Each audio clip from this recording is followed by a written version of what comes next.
of steel, a giant stands, a mech with heavy man's commands, each step a quake of thunderous might, eyes aglow in the endless night. A taint beneath, dark and vast, power fierce, shadows cast, a mighty taint beneath its core, a warrior spirit, ancient lore. Welcome, Tainted, a lace-up tunic or medieval hoodie. Welcome, Tainted, let's talk about color, or should we?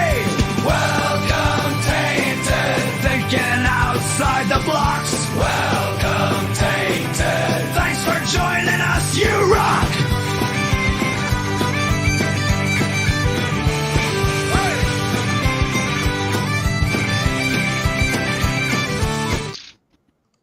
Hello, everyone, and thank you for joining us for Think Outside the Blocks, the weekly official Brickworld live stream where we talk to you about thinking outside of the perceived Lego rigidity of the Lego medium and also thinking outside of your mental blocks like I just had.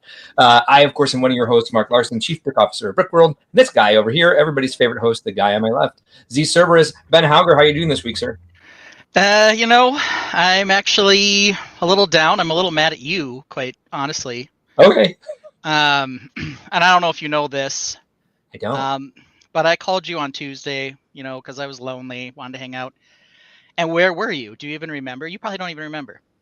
Mm-mm. You were hanging out with the garage band. Right. Yes. And while I felt like, you like them more than me almost. Yeah. And so I called Sean and I was basically in tears. And I said, Okay. I got to get in touch with the garage band. I feel like if I don't make a song, Yeah. Mark and I will never be friends again. Well, I called the garage band. Okay. Derek Cleveland, the League garage band member. I know him. And he said, who dis? I'm like, this is Ben, co-host of Think Outside the Blocks.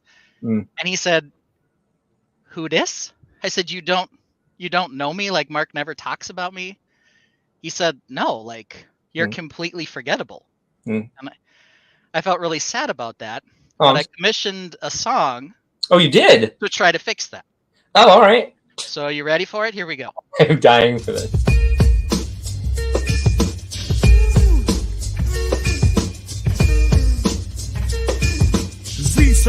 Us, his name is Ben. This man is cool, he's always zen. Mark calls him the man to the left. Is he our favorite host? Most deaf. He builds all themes, a crazy mix. Go catch them on his Insta pics. Yet here he stands, a broken mind. Do castles suck, or are they divine? Everyone kept saying this weird thing to me, that I preferred space to castle. And they kept saying that I was promoting this rumor. I felt very gaslit. He lets his kids join him on the stream. He ain't much to see, but his wife's a dream. He's Daddy Ben when he puts down the brick, but you can call him C when he's getting clicks. A man of split minds torn apart, caught between his head and heart. Castles stand in full core E. In his soul, spaceships run free. There is no proof that I have ever said anything negative about Castle in my entire existence. In fact, look at my title. It says Ben Loves Castle. His walk-up track is almost done. He's about to pull up the show run. Did he build a computer this week? Or will he show us something more sleek? Castle banner, ship engines blow. Hover, tank, Ted to the show. Remember to hit subscribe and like. Mark and Ben gonna drop the mic.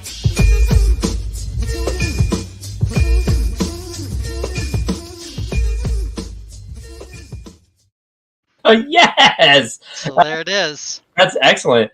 I'm sorry your feelings are hurt, but I'm glad to finally we played a song on here that was a surprise to me, because usually they're a surprise to you. And I get to watch you in the green room react to it. But now you've met the garage band, which I was trying to avoid. Didn't even talk to Derek about you. But here we have it. Now you guys are friends, and maybe I should reconsider, because that was really cool to finally see a song and be surprised by it.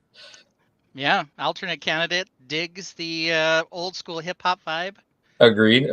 Yeah, I mean, I felt, it kind of felt like I needed, and what I thought I would call this was a walk-up track. Yeah. When you're gonna go up to bat at the major leagues, they have a walk-up track for you. And it seems like all the walk-up tracks are either like some sort of Latin hip hop, some sort of old school hip hop, or maybe like bro country. So I went with the hip hop, obviously, when I talked to Derek. So. Yeah, it's a good walk up. It's something that we should probably play before you show your mock every week. Yeah. I mean, I don't know if we could do that all the time, because then what would you do? You'd be feeling left out. Yeah, perhaps. Yeah. In a world of bricks, there's a man named Mark, building dreams, igniting that spark. From morning till dark, he's making his mark. At Brickworld you'll find his shining art. He builds animals crossing in the park. He built Buttland, no detail too stark. With each tiny part, he's a creative monarch, building joy and wonder from dawn till dark. I do have to run to the bathroom again. Cool. Well, I can talk about this one in the intro. Hey, it made it an hour and a half. I feel happy about that. Yeah. Go better. An hour into the bathroom he'll park. You'd think he drinks water like a great white shark. His prostate's enlarged and his mood is dark. Peeing freely with Orion's bark. And apologies to anybody who's joining in for the first time and is just bored to tears. Remember, there are no mistakes, it's just happy accidents. His basement flooded, blame an oligarch. No building on site, EB will snark. He's the CBO, he's not Caitlin Clark. Panic building all night till he hears the lark. It's 6:57 Central, to the Tainted he'll hark. It's 3 minutes to show time, and Mark's check with Denmark. Mark gives the nod, Ben parks his remark. It's finally time for the show to embark.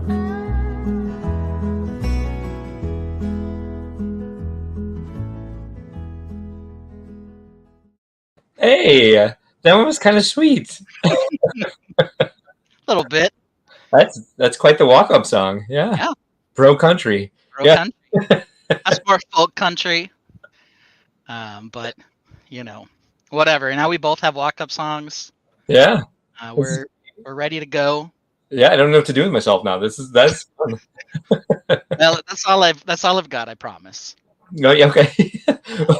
I think now it seems rather suspicious that you texted me this week to find out how many new songs a week would be appropriate, and I'm like, well, he doesn't even know Derek. Right? Why is he asking? I mean, I'm guessing you didn't write any because you guys were just out partying and drinking. Yeah. But you did show up today at 6:57, so I know you don't know the show run. And as my walk up, indicated, we need a show run. So here it comes. Walk up track. We have them. We're going to talk about this weekend. It's 4th of July. It was a holiday weekend. Do we build stuff? ? I built a little bit. We'll see. While we're we're going to talk some Lego news. There's some interesting stuff out. Yeah. And then we can't decide. Or whippersnappers listen here. That sounds like a close call on a rant to me. Week from now, I think we'll be at it again, but I guess we'll find out. Yeah. So there you have it. That's our show run. It'll actually be. I can spoil the last one. I'll actually be in St. Louis next Sunday. Okay. We are going for Matt Husband's family reunion. Oh. And we're staying till Monday because a lot happens on Sunday. But we should be in the hotel Sunday night. He's like, well, we can hang out with my family. I'm like, your family all works on Monday. I'm like, I know we've been out there on Sundays before, so I think I should be free for it, but we should definitely set up a third host just because I might not be able to join right away.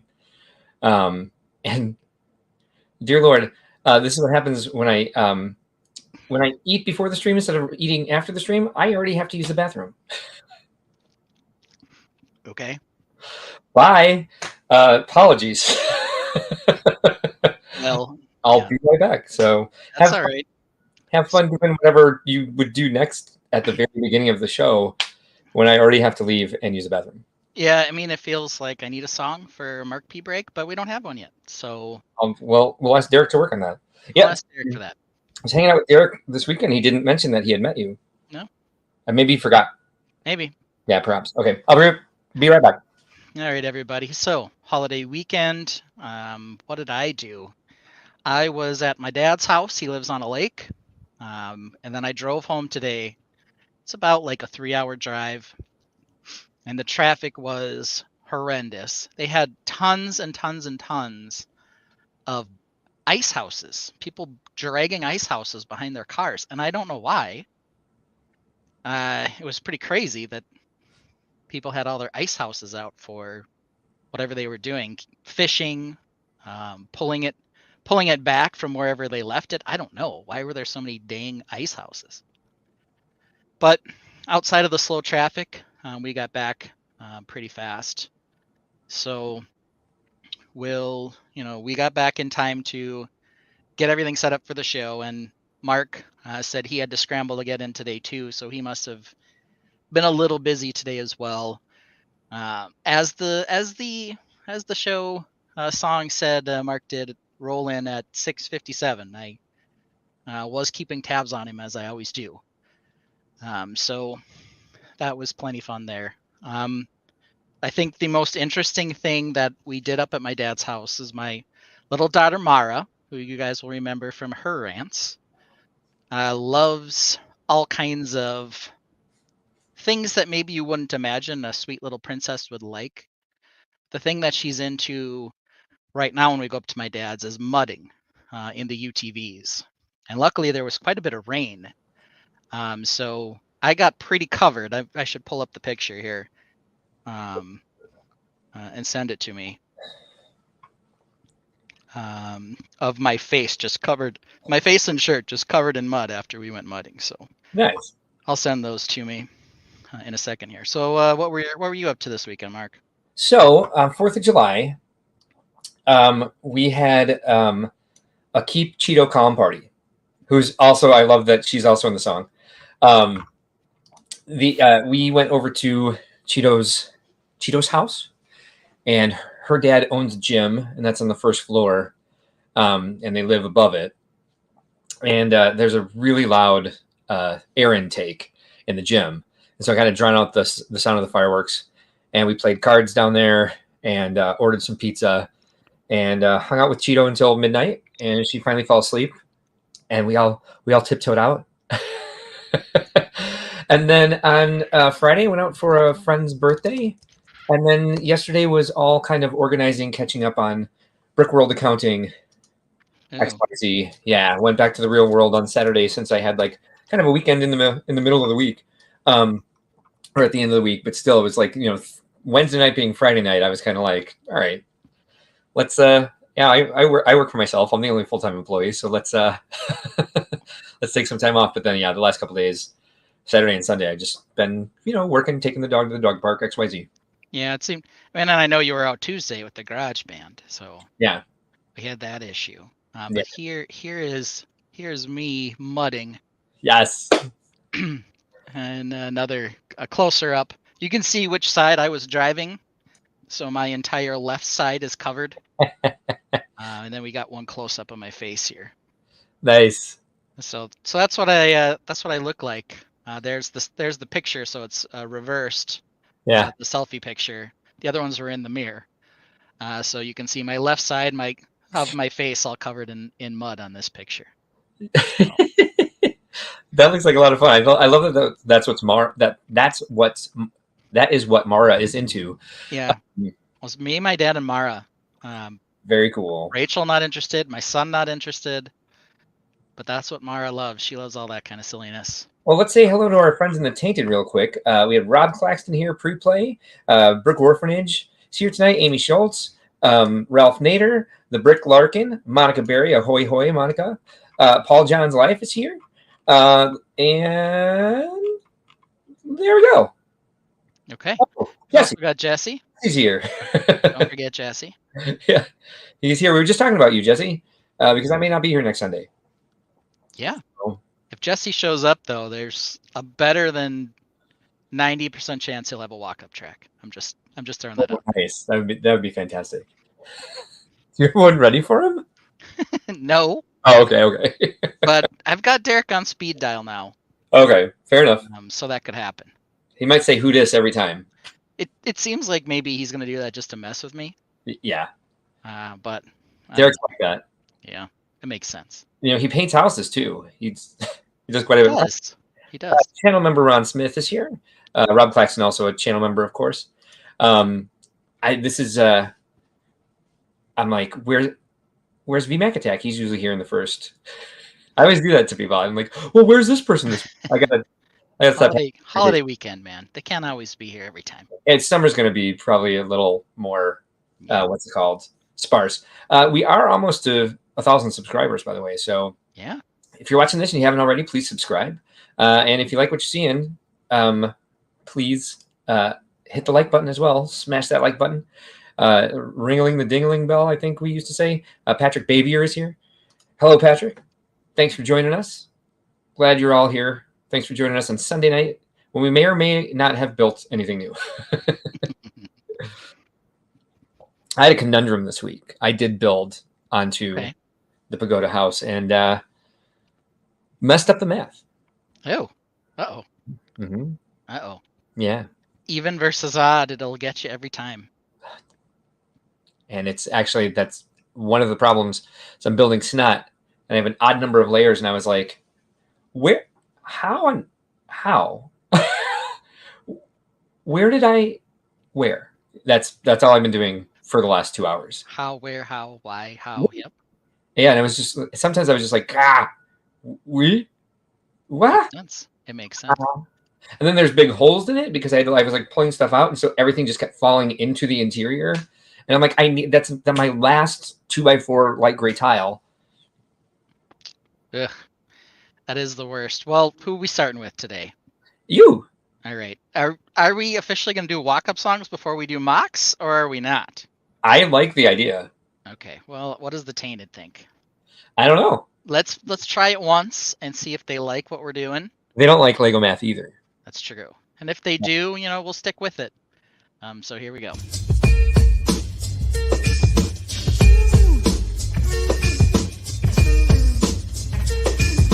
Z-Server us, his name is Ben. This man is cool, he's always zen. Mark calls him the man to the left. Is he our favorite host? Most deaf. He builds all themes, a crazy mix. Go catch them on his Insta pics. Yet here he stands, a broken mind. Do castles suck, or are they divine?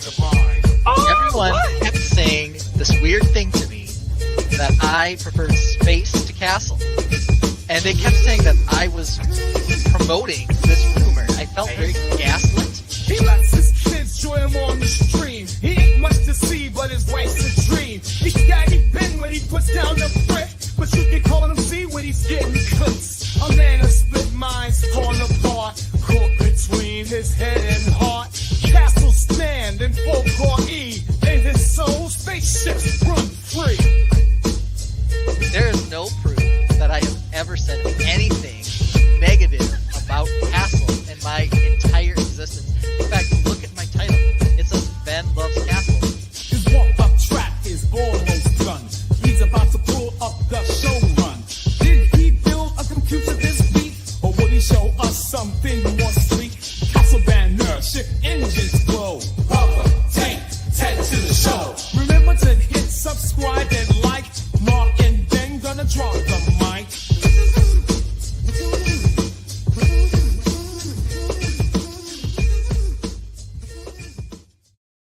I like you with Derek. John K is here tonight as well, and he says he likes Lego math, but he is strange. I don't think that's too strange. I do love me some Lego math when it works. I don't like the math that I had today. Yeah. I don't know where and when I messed up because I thought I like triple checked that Lego math. Hey, looks like are you using this to stream from tonight? Is it I'm not, but it is functional. nice? I had to. I see I got the power button out of the goo to mine. Yeah. Okay. But when I pulled it out, all of the solder joints broke. Yeah. So I had to resolder it, but it's up and running. All right. So I've cannibalized Lego MOCs before, but I've never cannibalized a computer. You've never pulled a power button out of a computer MOC before? No. I have not. That's a new one.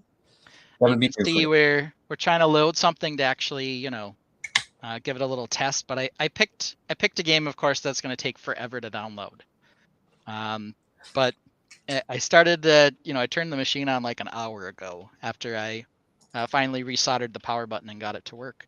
But here you can see this massive progress.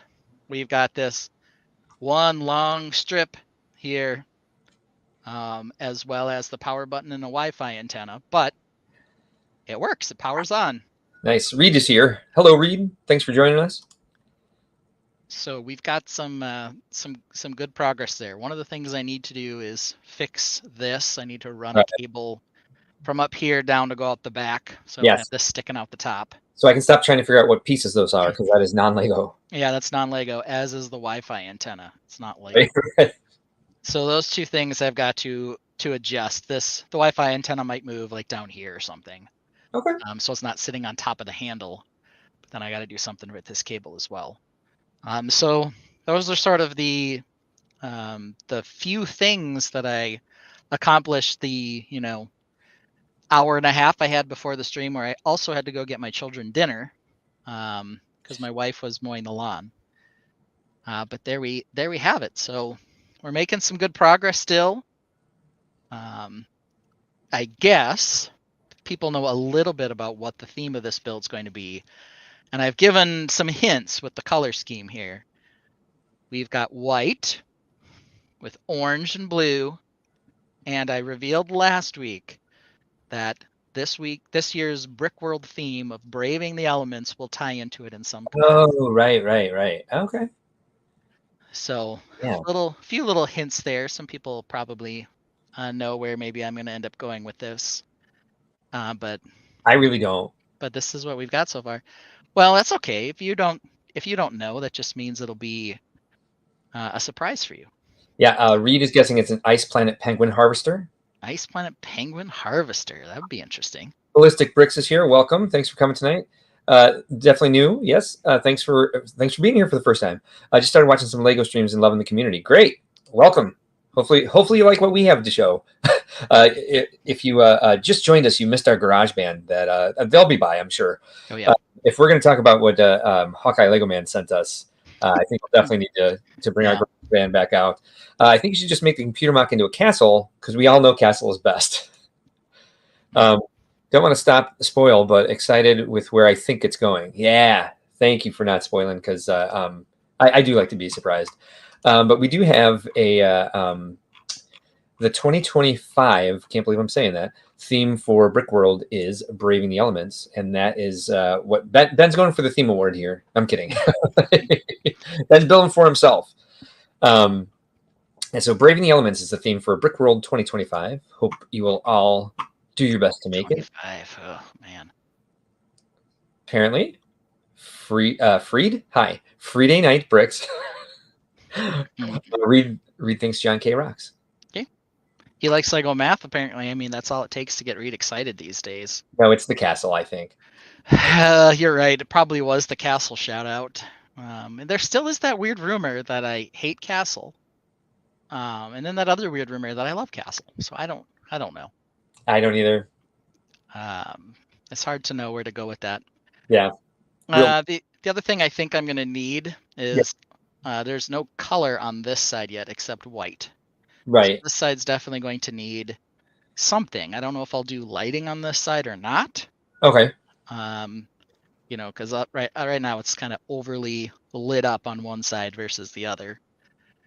But yeah, we got a little progress.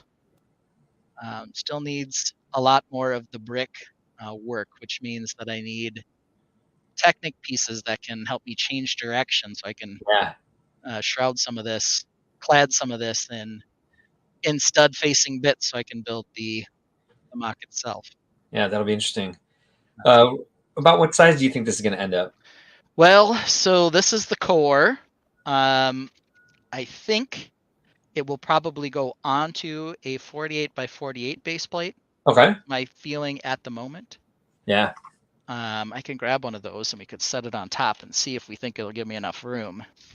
Yeah. Alternate candidate is really feeling for you how many people gaslight you. Yeah, thank you, alternate candidate. It's very empathetic. Feels like that's all I ever get is people, saying stuff about Castle to me. Yeah. Or space for that matter. Yeah. So I haven't opened this base plate up yet, but here we go. Paper packaging. Have you bought any sets yet that have the packaging for the parts? The what? Paper packaging for the parts? I haven't. I've only seen that for like special molded parts still. Okay. But in theory, it's coming. Yeah.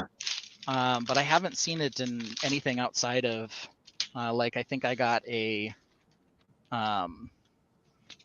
Avatar set that had the big whale creature. It's got a name. I don't remember what the name is. Sorry, Avatar fans. And that, like, the body parts for that had plastic, had paper packaging. But that's really all I've seen it in. Yeah. So Reed's reminiscing. He thinks that this whole Castle fiasco started, that you started it on some other live stream. Do you know what live stream he's talking about? This is the only live stream I really watch, outside of maybe ACOB occasionally. Yeah. So I'm not sure which one it could be. I don't know either. There's some other one that I've occasionally guest hosted, but right. Its name it's slipping me at the moment. Oh, Brick Dad Builds is here. Brick Dad Builds, are you fashioning late or just late? At this point, you're probably just late, but we are still just on our third topic of the night. We played 2 new songs twice.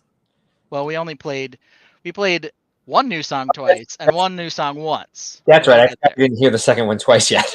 Yeah. So Jesse got the Lego Bumblebee, and he says it looks pretty chunky. Maybe they're chunkifying their sets this year. Chunkifying my set, just like chunkify my mech. Exactly. So there we go. This is the 48 by 48 plate on there. Oh, wait a minute. Some idea of the size. One more thing. Friday nights, you can catch Friday Night Bricks on Reed's live stream. Just Google Friday Night Bricks on YouTube. I remember that's the other one now. Now you remember it. That's the one you guest hosted. And I've gotten really, really drunk on in the past. Yeah, it's hard to remember the names because I was Friday Night Bricks, like when does it occur? Right. And what do they do? I don't know. Like it's hard to remember those things. Same. Brick Dad Builds says always missing out. Yeah. Well, you're here now. You can catch it on the replay. And you can still catch one of the new songs. Then you're gonna keep the handle, absolutely. Yeah. It's definitely gonna need to keep the handle. And like I said, the Wi-Fi antenna will probably move down here. Let's try not to unplug anything while I move it. The handle will probably go down here, the Wi-Fi antenna. I could also get just 2 little pointy antennas. But I got this one because the Wi-Fi receptacles are really, really close on the motherboard, so it's hard to plug in separate antennas. So this one's the one I'm using for now, but we'll see. Also kind of just looks sci-fi-y, if sci-fi happens to be what I'm doing. So it's got that going for it too. Yeah. So who knows? Reed says that he's only doing a 1-hour show this week. He'll be hanging out with Kevin Wagner at a show in Green Bay. Fancy. I wonder what they call a Green Bay show. It's probably like Bricks by the Bay or something lame like that. Nah, that's I know what it's not. It's not Brickworld Green Bay, so I don't even know why we're talking about it. Right. Bricks by the Bay is the one that they do in San Francisco. Oh, okay. Bricks by the other bay? Bricks by the lesser bay. There are other bays? I've been told. All right. Well, fair enough. I've been told. So now we've insulted Reed, Friday Night Bricks, and Green Bay so far. Yep, we're doing good. Bay Beach apparently is what it's called. Bay Beach Amusement Park.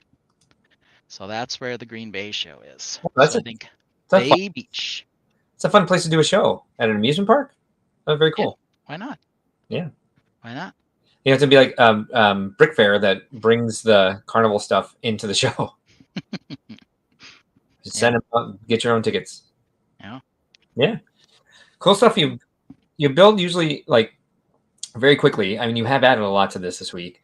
This is a low amount of work for you, though, just judging by how. Oh yeah. I mean, I was gone starting Tuesday when I called you to hang out.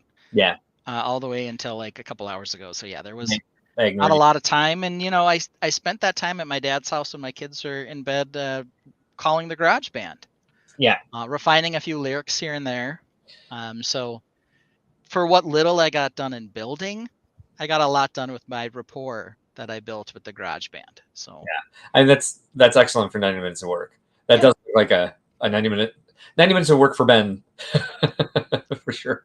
Yeah, and I spent 45 minutes of that resoldering this and getting food for the kids. So yeah, nicely done. But the power button works now, Great. and we're 80% done with our download of Halo Infinite. Okay. So you can play that later and see if it gets louder, if it just sort of plays without too much issue. Yeah. Which I'm guessing it will, because this is only a 1080p monitor. Okay. That's what we have. Next week, hopefully, there will be something maybe on this base even. We'll have to see. Looking forward to it. So there we have it. Cool. Shh. Super zoom. I got an arm, but I just haven't used it yet. Hi. There we are. There we are together. You always have to put me on the left. That's like a requirement. Yeah. Needs to happen immediately, too. Yeah. Well, Mark, I think you're going to have to set up what we're looking at. And while we're doing that, let's play a little something here. In a world of bricks, there's a man named Mark, building dreams, igniting that spark. From morning till dark, he's making his mark.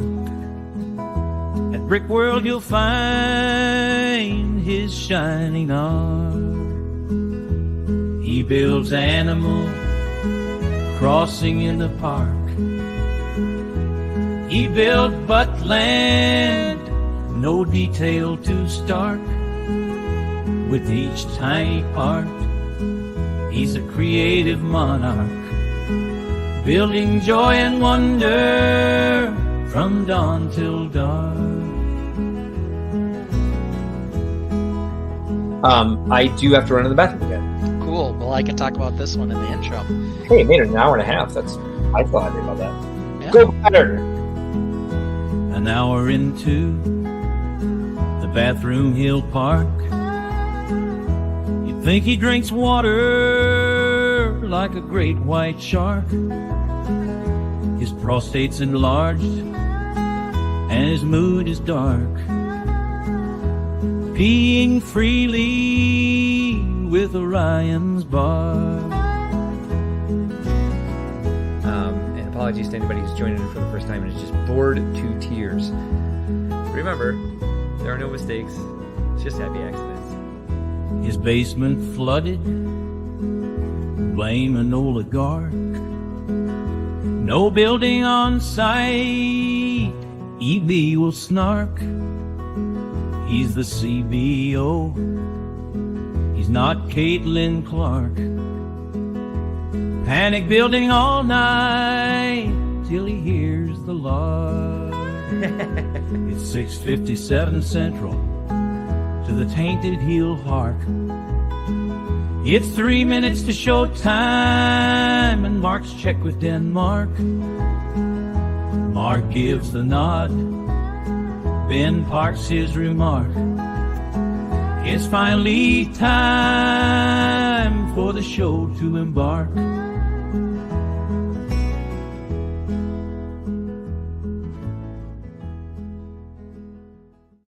Nice. I like you got the logo timed in there too. Yeah. So here we are. The Pagoda House. Go to house, and boy, is it ever a math mess right now. I see we have some more rocks and some more stairs. I moved the stairs that I had in there last week. We're gonna do some stepping stones across the little pond. But I was just even the configuration of the stairs. I was kind of like, what am I doing? I didn't really have much of a plan. So I got my feet wet with rock work once again. And while I'm really happy with where like that right side in particular had ended up, when I went to put the porch on, it needs to come out a lot further. So I'm like, all right, I'm losing the waterfall over there. B, I'm gonna redo all that rock work that I did, and that's unfortunate because I was happy with it. Yeah. So where's the math that you're? Okay, this will be fun. John K, thank you. Appreciate that a lot. I did this maybe once or twice on the stream, and then mostly had focused on the orchard for the last like 6 months. But this is one that I want to finish, and I thought was closer to being finished. And now as I'm putting it together, it's like gigantic. That's the other thing. It's kind of good that there's a math problem in there, because when I tried to get some of those pieces out of there, I was trying to like lift it and tilt it, and you can't even pick this thing up right now. I need to reconfigure some of the bracing. I might want to try to at least get it so that the house comes off separately and would be easier to move. But it's really kind of a bear right now. So if you want to count the wafers of rock work, there's 13 layers. There's 13 layers, and at the house it ends on a brick with side stud, and it starts on the bottom with a 2x2 plate with side stud. So I don't know where I messed up. I don't know where I switched. I can't see where the gaps are. Everything keeps popping off. So there's definitely something wrong in there. But the biggest problem, well, when I finally noticed it, was here. Let me get some more light in here. Well, I mean, you've been told there are no mistakes, just happy accidents. I don't know about this one though. Reed says, "Build it on mills." Yeah, I've never actually used that standard. Jesse says, "This is fine," but he has fire on both sides, so Oh, maybe he needs fire. Who knows? Possible. Monica Berry says she's back. She says, "Guess what today is?" I don't know, Monica. What is today? Is it Monica Berry's birthday? Could be Monica's birthday. I don't know. What? Who knows? She doesn't say. She just asks us to guess. How quickly can we get the garage band to do a quick song? Yeah, good question. So it's right here. Like, this is kind of where I was noticing everything falling off. So I studded up onto this, and just to kind of keep everything together. And I'm like, oh, I'll just go across this way, but then it doesn't equal the math that it should over here.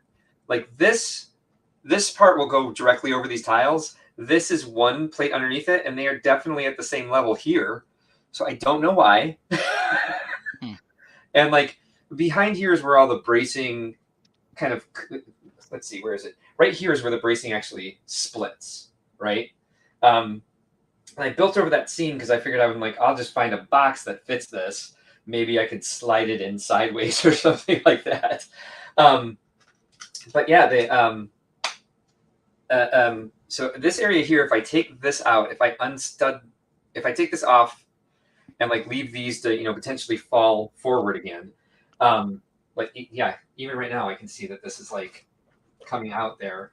I can just snap build this instead, and then everything will go where it needs to go. I can get, because of that, because there's something off, I had to go studs up here where all the other stairs are snotted. Yeah. And so just to give you an idea, the wraparound porch will just be on the side. I'll start here, and it goes all the way around. But yeah, I needed to come out with the rock work instead of in. I forgot that I wanted to go all the way around. Well, you could always just build some sort of sloped bracing to go up into the rocks as well. I was thinking about that. It's just that all the pagoda houses I've looked at for inspiration, Like they build directly onto the rock that they like. There's really not a lot of stilting Okay. on there. Like they're built into the natural environment that they're inhabiting. Fair enough. Let's see here. You've got we don't have much to say about the mock outside of the gaps in the rock are either artistic or normal, depending on who you believe. Right. But I also have now been told that it's not Monica's birthday. We have 51 days until her birthday. It is instead her 17th anniversary. Oh, nice. Her and hubby. Yay. Sounds like a good time. Are you guys doing anything special besides watching Think Outside the Box, which everyone does for their anniversaries? Hey, this is about as special as it gets. That's right. I'm not sure why you don't even want to do something else. Right. I don't know why I asked, actually. Yeah, I mean, I'm not going to say that you're an idiot, but, you know, Okay. you could have been using your brain a little better. Little better. Yeah, I think So I'm very interested to see what's going to happen when you get to the roof on this thing. me too. And I would like to work on the building this week. But the rock work took most of the time that I worked on it because of math. Yeah. And Yeah. as I was figuring out, I was like, I'll just build over it. But then these two layers collided together because of the angle I chose. And so I was trying to get this one to go over top and this one to go over underneath. And there's really no way to solve that. You're going to see a gap somewhere at some point. So I'm trying to get this further underneath there. So this is the only really gap you see. This will all be covered by the porch, by the wraparound porch. Oh, you know what? I should make these steps go up so they go to the house and to the porch. That'll solve that side. But yeah, I mean, I don't think it'll be too bad when I pull all of that out. I mean, there's got to be some explanation as to why there's 13 layers. So is it some sort of lucky number and I don't know. and Japanese panda culture or something? It must be. That was not intentional, but I think that's a story I'm going to go with. Random question. Yeah. Do they have pandas in Japan or just in China? I actually really do not know. I don't know either. Maybe they're all in China. Yeah, I'm Yeah. sure. I don't know. I'm sure that they have. I'm sure there are some in some zoos. Probably. I mean, but there's some in zoos in Probably. the U.S. So that was a dumb thing for me to say. Okay, so we do have confirmation from Amy that they're only in China. Okay. Crystal says Japan has them in the zoo, of course, as we had just guessed. Yeah. Monica says that for her anniversary, the big exciting thing they did was they had pizza delivered because they discovered a leak in the basement. No. It wasn't a flood. Oh, okay. If it's just a leak, good. Hopefully, it didn't get out of control. Yeah. That's a pretty triggering story, Monica. No, a very triggering story. Crystal apparently saw the Chinese pandas at the Japanese zoo in September of 2023. Oh, nice. Regular world traveler there from Crystal. Yeah, I know. I know the U.S. has like a few on loan. Like they come and live here for a while. There were some at the San Diego Zoo. Yeah. Well, this is looking lovely. Well, thank you. I think you just need to figure out this rock work. Yeah. And then the roof. I'm very curious to know how that's going to go for you. I definitely am too. So, I have a plan, but I haven't even like put it to bricks at all. And every time I look at the parts that I ordered, I'm like, oh, this would be. And there's some other color that would go well with this with black. I think it has a great color balance now, so I think the black roof will be fine. Have you seen any pagoda roofs of a different color? Doesn't matter. No, I'm just curious. Is it a material choice that always ends up naturally being black, or is that just sort of the preferred color? I think I've seen a lot that are like different color grays. But yeah, it was like if it I'd go in for using more bright colors.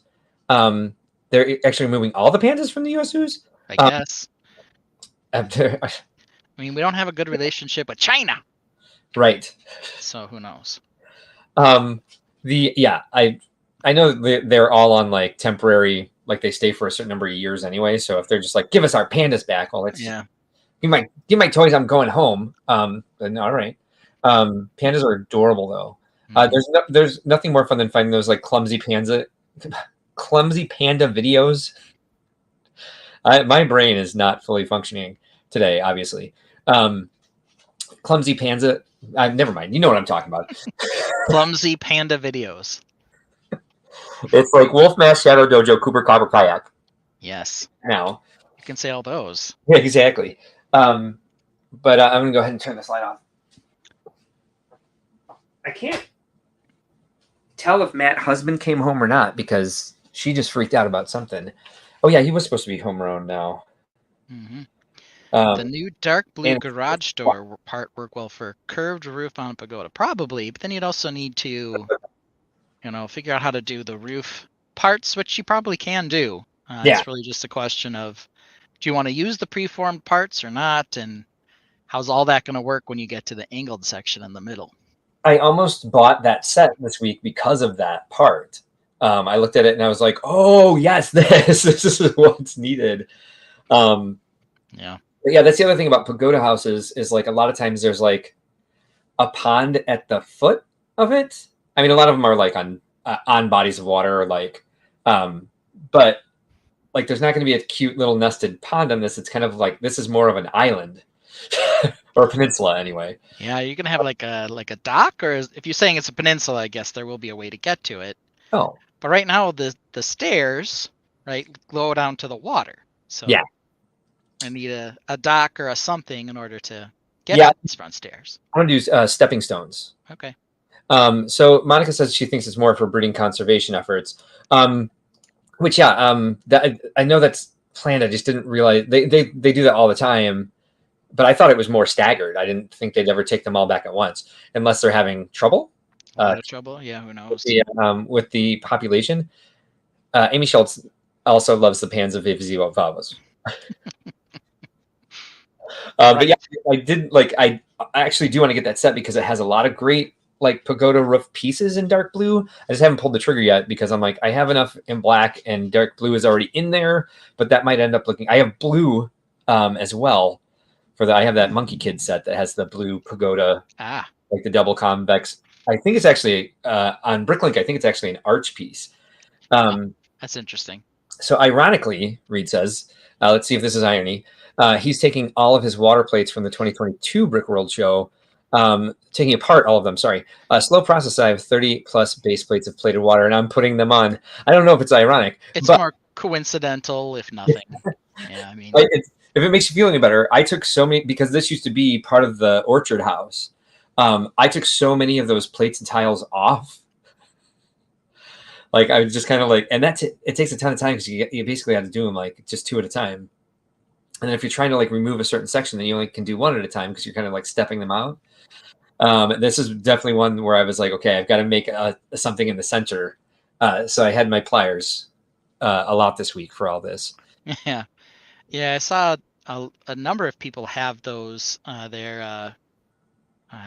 Dale has a version that's like kind of a long pliers with a tip on them. Moto was showing me his. Which his were not medical, they were mechanic, I think. I would say I didn't know if you mentioned it, but Dale's is definitely a medical. His is, yes. But they're kind of a long pliers with a curved tip on them for reaching into MOCs and pulling stuff out. I don't know about that. Have you ever killed a brick separator? I haven't completely killed one. I've taken little chips out of the bottom of one before.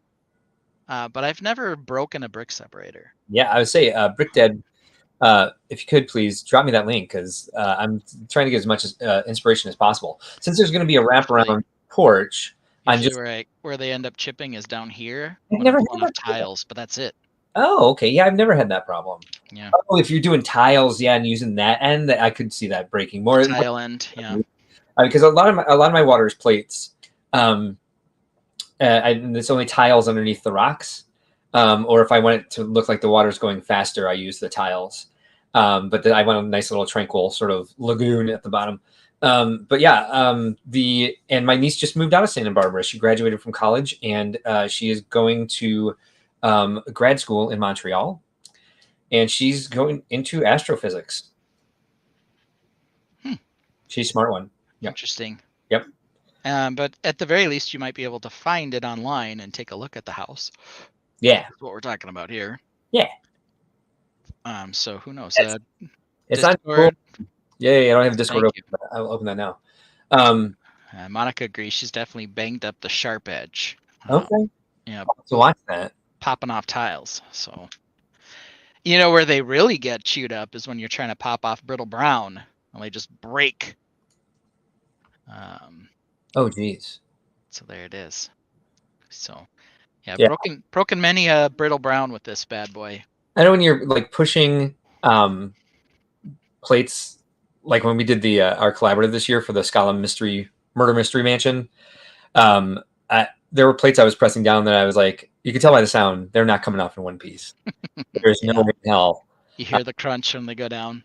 Yeah, the mostly like the crack. You're just like, oh, that crunched somewhere. Yeah, this is similar. Let's see if I can share this. All right, let's see this beautiful Santa Barbara pagoda house with a similar roof line, perhaps. I do think I want a different shape for the second story than this, but perhaps that'll help. Well, that's awkward. Hold on. Got it. There you go. Huh. So that one's kind of got both of the roofs on the side elevated. Yeah. And they sort of vanish in the middle. I don't know how it connects in the middle exactly. Yeah, it seems like it seems like this section is in front of the other two. Yeah, don't connect in back. So perhaps there's like a big open like family area back there or something, some sort of outdoor seating or who knows? Something. Yeah. Yeah, I guess it's possible they could have some sort of open section with some way to drain the water off it. I think that'd be the challenging part. Yeah. But who knows? Pat says he does use a forceps for placing and removing small parts, and it works great. So there you go. So it's plenty of people do it, not just Dale and Moto. Right. So there we go. Hey, you found the right button. I know. I never hit that one. It doesn't look like it should be because there's only one person on it.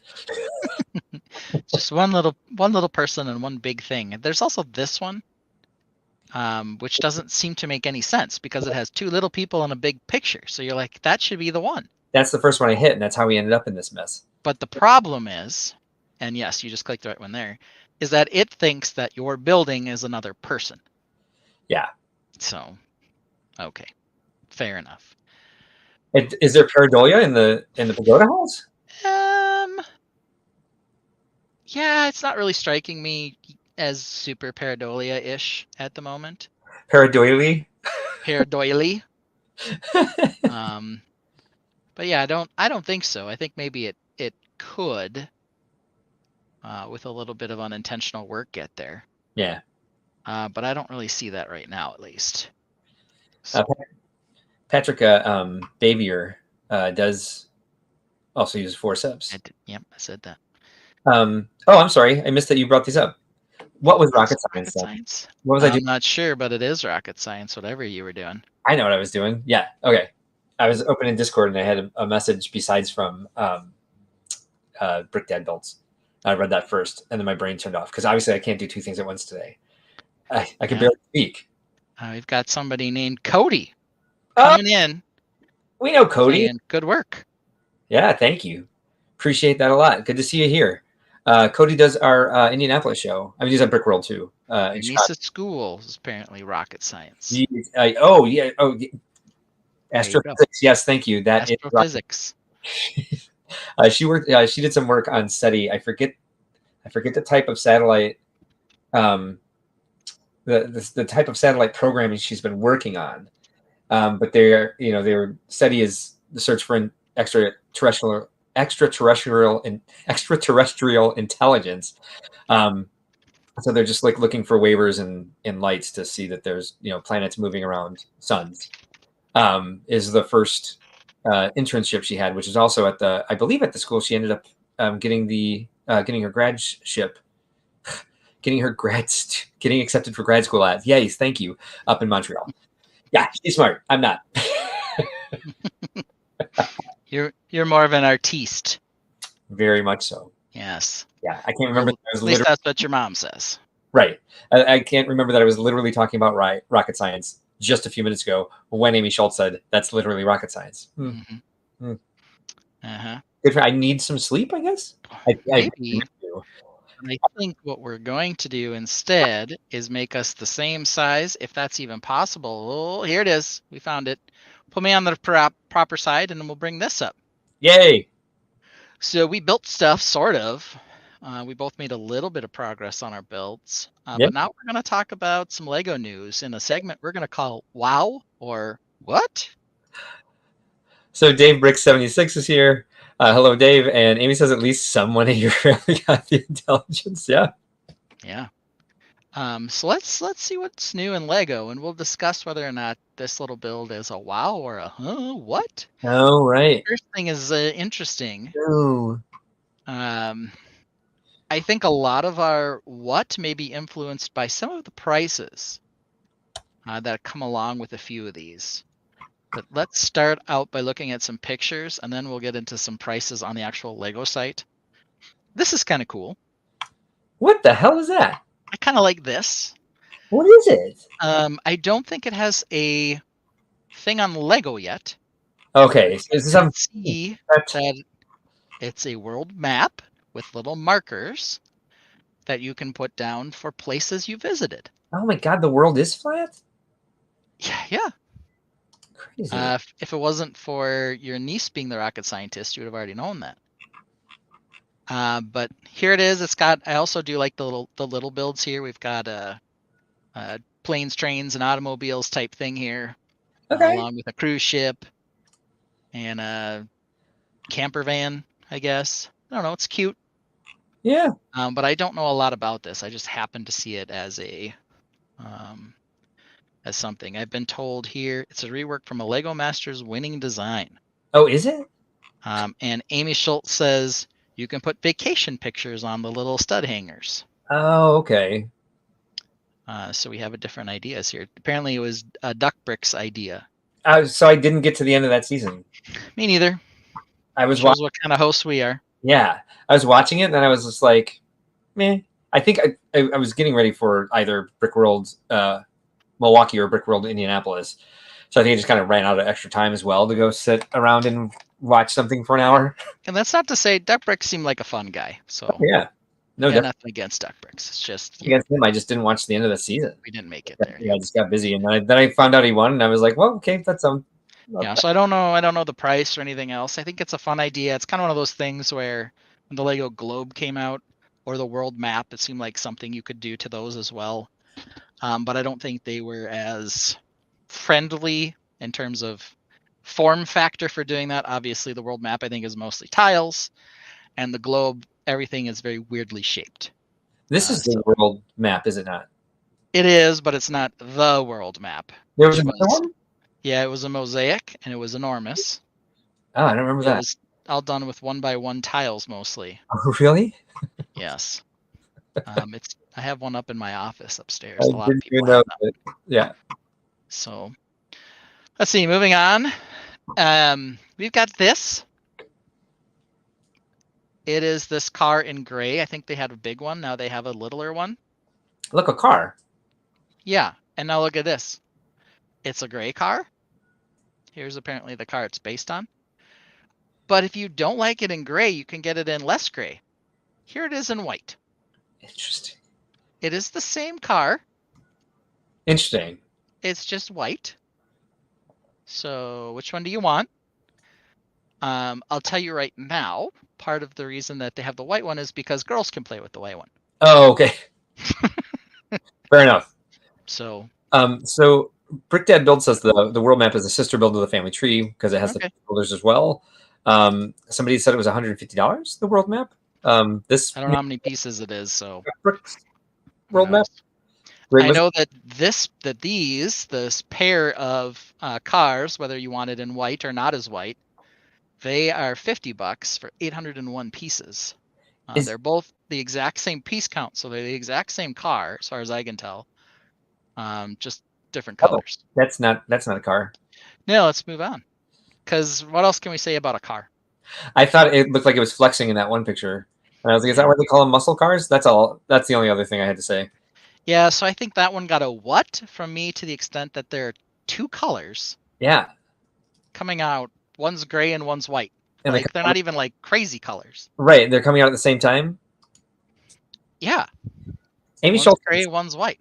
Amy Schultz says she likes this set. Well, and here it is. Well, Jaws. They came out with the two different size Simbas this year too, which I think is odd. They also have two different R2D2s. No, right. They also did that recolor of the parrot. So they had a blue one and a pink one. Yeah.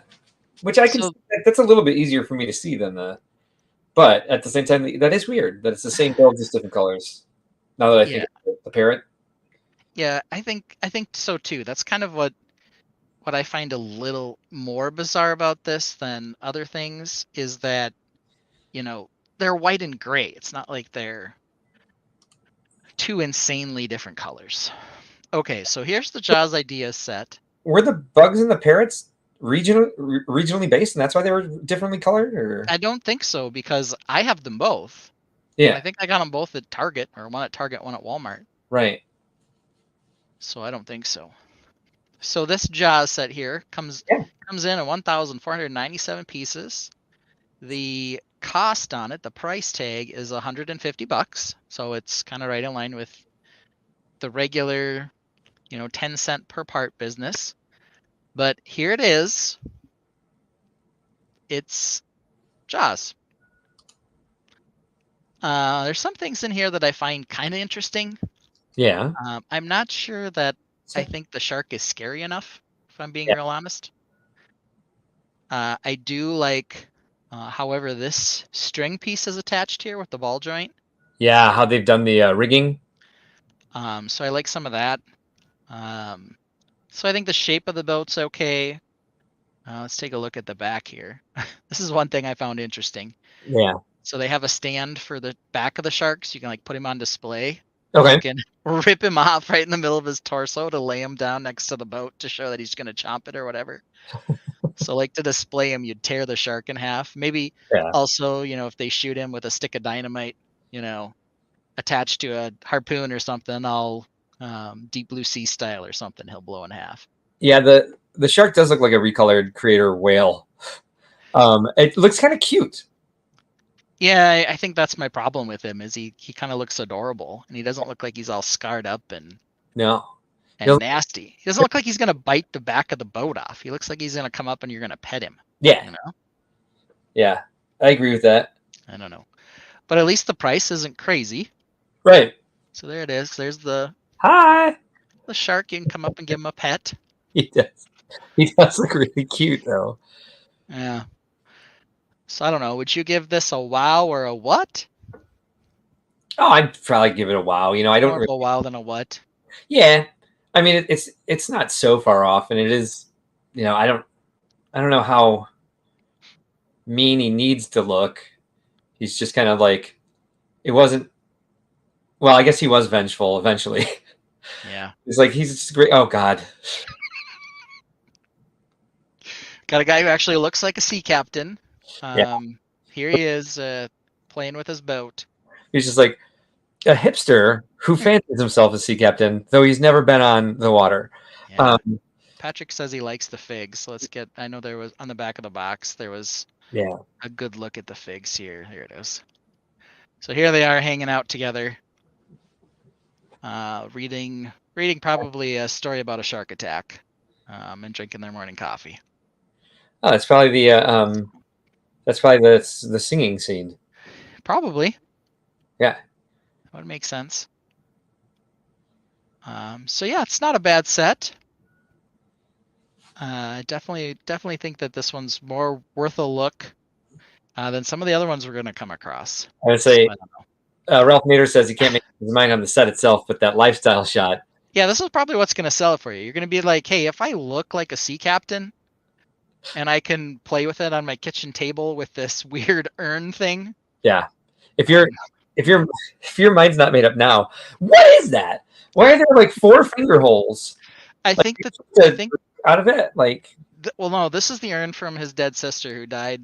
She was eaten by a shark, so her remains were cremated because you Yeah. don't want to have an open casket for a shark attack. if So your sister was killed by a shark, you can play with the set. yeah, Yeah. yeah. Yeah, that's what I think. You're right. That's clearly what they're saying. It's He's like, definitely got the sea captain quality beard there too. yeah, I'm trying to figure out what's on the wall and back. Like, it looks like a close up of an Adventure Time character. Oh, what's Or your X button in there? some sort of weird avocado. I don't even know. I think you're right. I'm not sure. Close up picture of an avocado. Yeah, He's definitely a hipster and not a sea captain. I'm taking a look at the other lifestyle shots. None of the other ones let you see it particularly well, but here's there's another lifestyle shot that's maybe worth looking at. Let me switch over to this one. It's gonna tell me I can only share one screen at a time. Okay, we'll share this other one. I'm so excited to see more lifestyle shots from this. Obviously, I'm tired. Oops. Oh no! I can't shrink it. There we go. So here we have it. Yeah. We're. Ooh, I don't know what that's doing. Anyway, let's view all and close whatever that nonsense is. I don't know what I pushed, but who cares? So there we have it. So this kooky pot back here, I don't know what it is. We've got a fern that's like one of its Obviously, leaves is like drooping way over. his entire family has been killed by sharks because that is stackable urns for all the ashes of his other relatives who have also been killed by great white sharks. Yeah. Lifestyle. Yep. Mm. So there we go. So we've got it. So It does look kind of goofy with the shark at the back of the boat. yeah. Is that ripped in half? That is the. So what's kind of interesting about this is that the ship like comes off the stand, and then the shark is behind it with his backside taken off. So yeah, it's really weird. Moto is here. Hello, Moto. Thanks for joining us. Yeah, we've only been at it for an hour, so yeah, we're still going. We've got 2 hours left in us apparently. I don't. I'm like yawning and like. Sometimes we do. Yeah. Sometimes we do. I don't know if we have enough news tonight to get us to go for 3 hours, and we're not rehashing Brickworld again. So, finally, jeez. now inevitable that there will be a Lego Sharknado in the Midwest. Yeah, especially if we just get a little army of hipsters like this whose sisters have been killed by sharks. Yeah, I think that's the only thing that really makes sense as to what may have happened here. Yeah, and those aren't finger holes; those are her initials. And what do you think her initials are? Marianne Moore. M&M? Yeah, That would make sense. or Barbara Mason. Yeah, Wait. Marvira Mason. I would say I don't think her name was Marvin, but I mean it could have been. So here's the boat not being attacked by a shark. I like this boat. This is what I thought looked cool.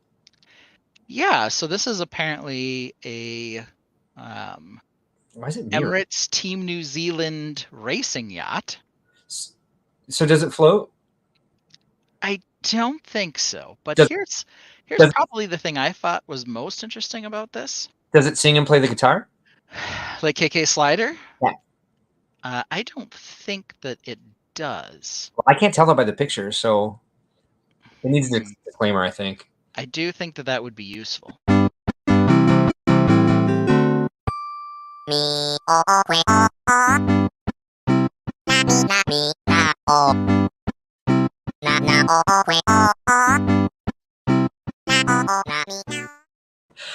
For a second I was like, oh my god, is there another Garage Band song?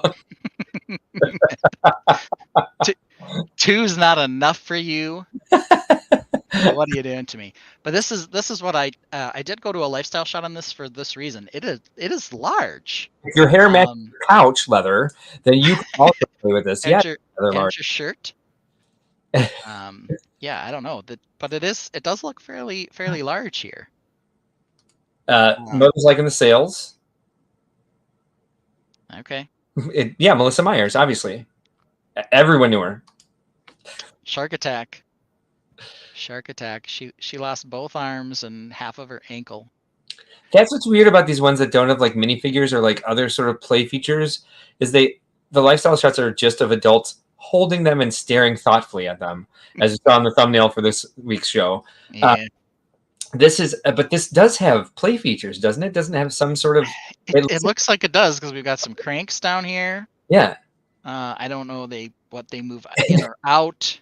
it may float. We've also got some like nautical theme stuff going back here with some rope of some variety. It looked like a skull with like just part of a shoulder bone. I really saw bones. I don't know, man. Well, my vision isn't what it used to be.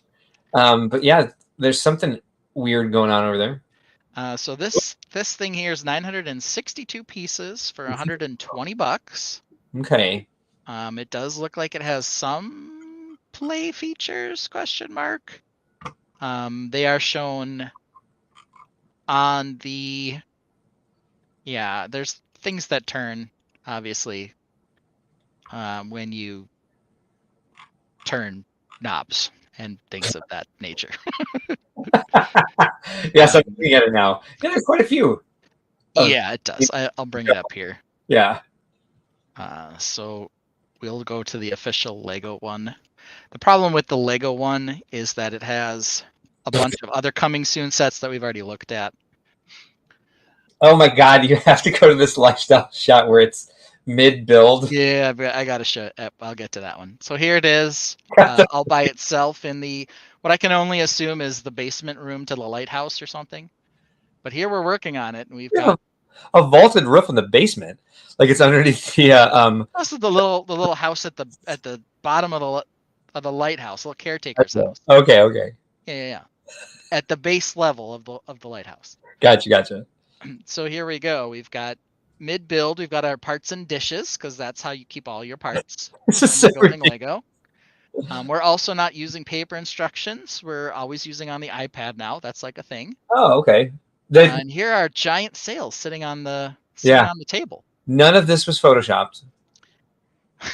No. 0 of it. 0%. So here we have it. Grand total 0%.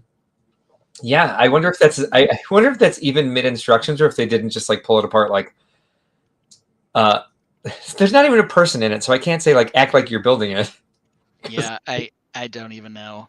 What is this lifestyle shot? So there she is. Yeah, she stepped away when it was exactly half done, and I'm sure the Technic structure is built one half at a time.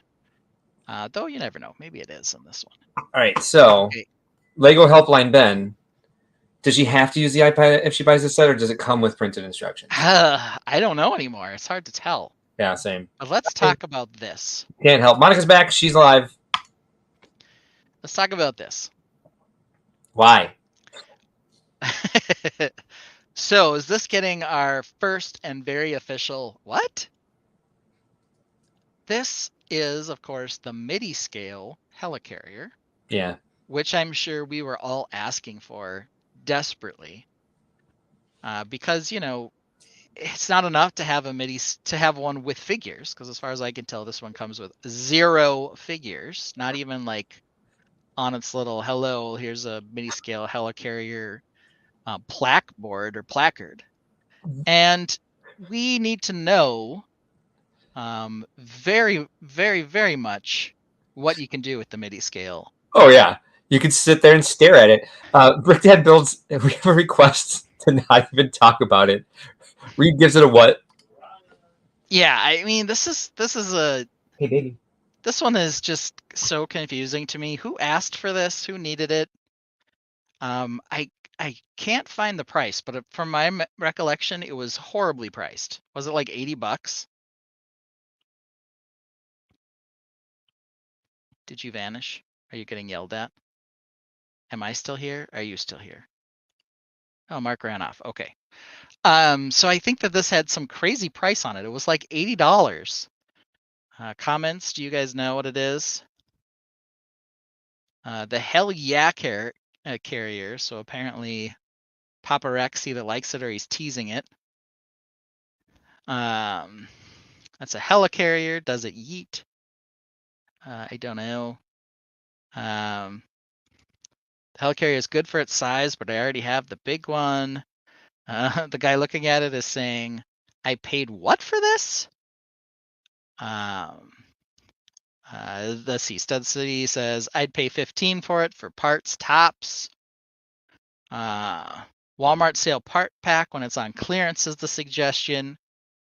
I don't see the price here on Lego. I could not find this on Lego, but I think it was something like $80 for like 500 and something pieces, if I remember right.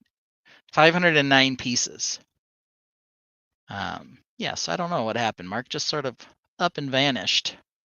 Let me see if I can find the price for this thing, because when I first saw it, I was like, oh, okay, that's cute if it's, not particularly expensive. I have it open here. Sorry, I have the price right here. The price is. Oh, damn it! Nope, that was the boat. You guys, what's wrong with my brain today? But I am on shop.lego.com. Did you find it? I didn't see it on there. Yeah, it was, or maybe it's on coming soon. I am on coming soon. Someone help us do this.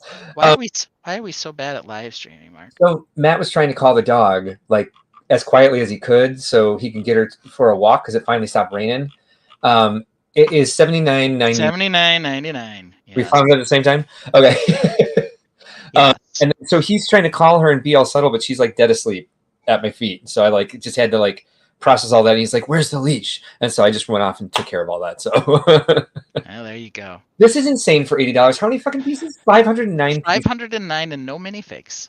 Pardon my language, but yeah, there's nothing in. There's Yeah. The ships are represented with tiles. There's some 1x1 tiles in it, but I mean, obviously the big ship.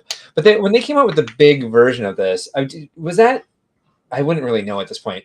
Was that a UCS one? But it had a bunch of figs, Yeah. And it had not only the figs, but it had the trophy figs as well. Then they had the tiny. They also had the tinier or minifig illusion scale one, and then it had figures too. Yeah, the trophy figures. That's what. This is a whole bunch of nonsense, is what. At least that's what I meant. Those runaway tiles better be printed. It looks from the pictures like they are stickers. They better be printed in unicorn blood, is all Brick Orphanage can say. So this one is definitely the what, more so than any other one that we are going to look at. There are a couple others that I think are borderline what. They're stickers. Okay. From what I can tell. What? Why are you paying $80 for a 509 piece MIDI scale helicarrier? Yeah, I mean, let's take a closer look here. Correct me if I'm wrong. I see the edges of stickers. Those look like stickers. Yeah. That was aggressive of me. I don't know why I suddenly had that much of an opinion about this. Yeah. Oh, look! I want it for this old fence in the light bluish gray. Yeah, it's crazy.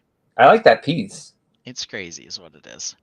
Monica says that's 70 cents per part. No, it's not. It's lower than that, Monica, but it's still way higher than it should be, which is, the point here. Yeah. Let's. You're doing the news here, so this this handsome douchebag with the lifestyle shots with this one. Yeah, it's only like 15, almost 16 cents a piece, but it's still. Brick Dad seconded the what? After asking us not to even speak about it. Did you see that I took your advice on the night that we didn't hang out to Photoshop myself into this? Yes. Yeah, because this picture in particular, I love this picture so much for how dumb it is. And the reason that it's dumb is because, first of all, what is he putting the helicopter on top of? Is this a cardboard box top stapled together? Why is this on his wire rack? It looks like stuff that we get flyers delivered in. also very confused about the candlestick and yet another urn. This one probably the urn from his sister killed by a helicarrier. But look, this one is confusing. He's like, oh, I wanted to put it on my wire shelf, but I thought maybe it would slip through, so I'm gonna put this piece of cardboard here. I don't even know. Also, it wouldn't slip through. You wouldn't think so. The base is clearly wider. You wouldn't think so. I want to go back and I want to Photoshop thin cardboard boxes underneath the candlestick and underneath the urn and underneath the plant. Like it's a problem understanding it's between wires. Brick Orphanage, we don't do that. We Photoshop ourselves into these sets, but at Brickworld and before Brickworld, we always take the MOCs, some of our favoritist MOCs, and actually go out and do some lifestyle shots of our own. We've done that, multiple times. What are you even talking about? We actually worked for Lego. Those are sets that are coming out, and we took actual studio shots of those sets. Yeah, they look like.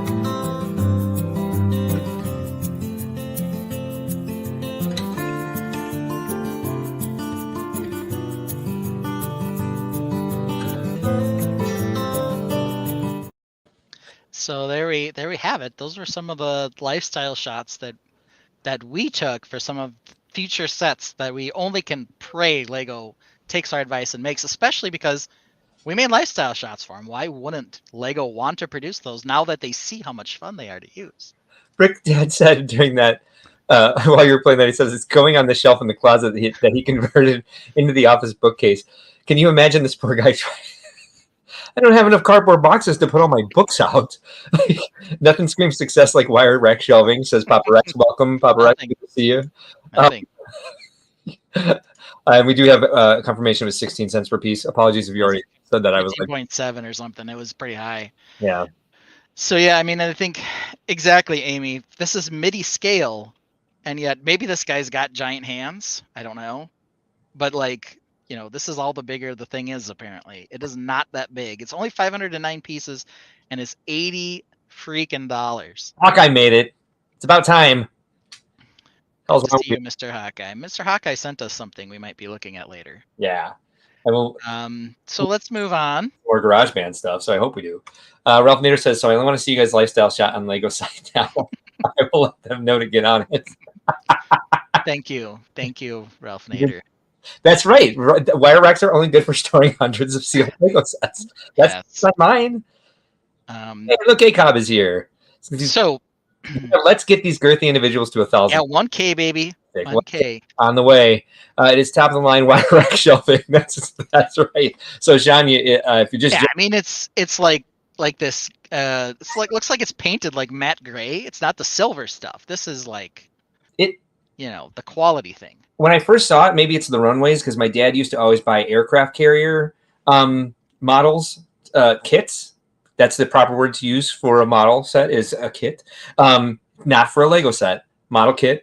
And so it looked to me like a model at first. I think that's more like nostalgia of like model sets were always, or model kits were always aircraft carriers. That's what I thought when I was a kid. But yeah, I'm glad we're done talking about that. We talked about that a lot longer than I thought we would. Just by how much we hated it. This set also $80 though. Yeah.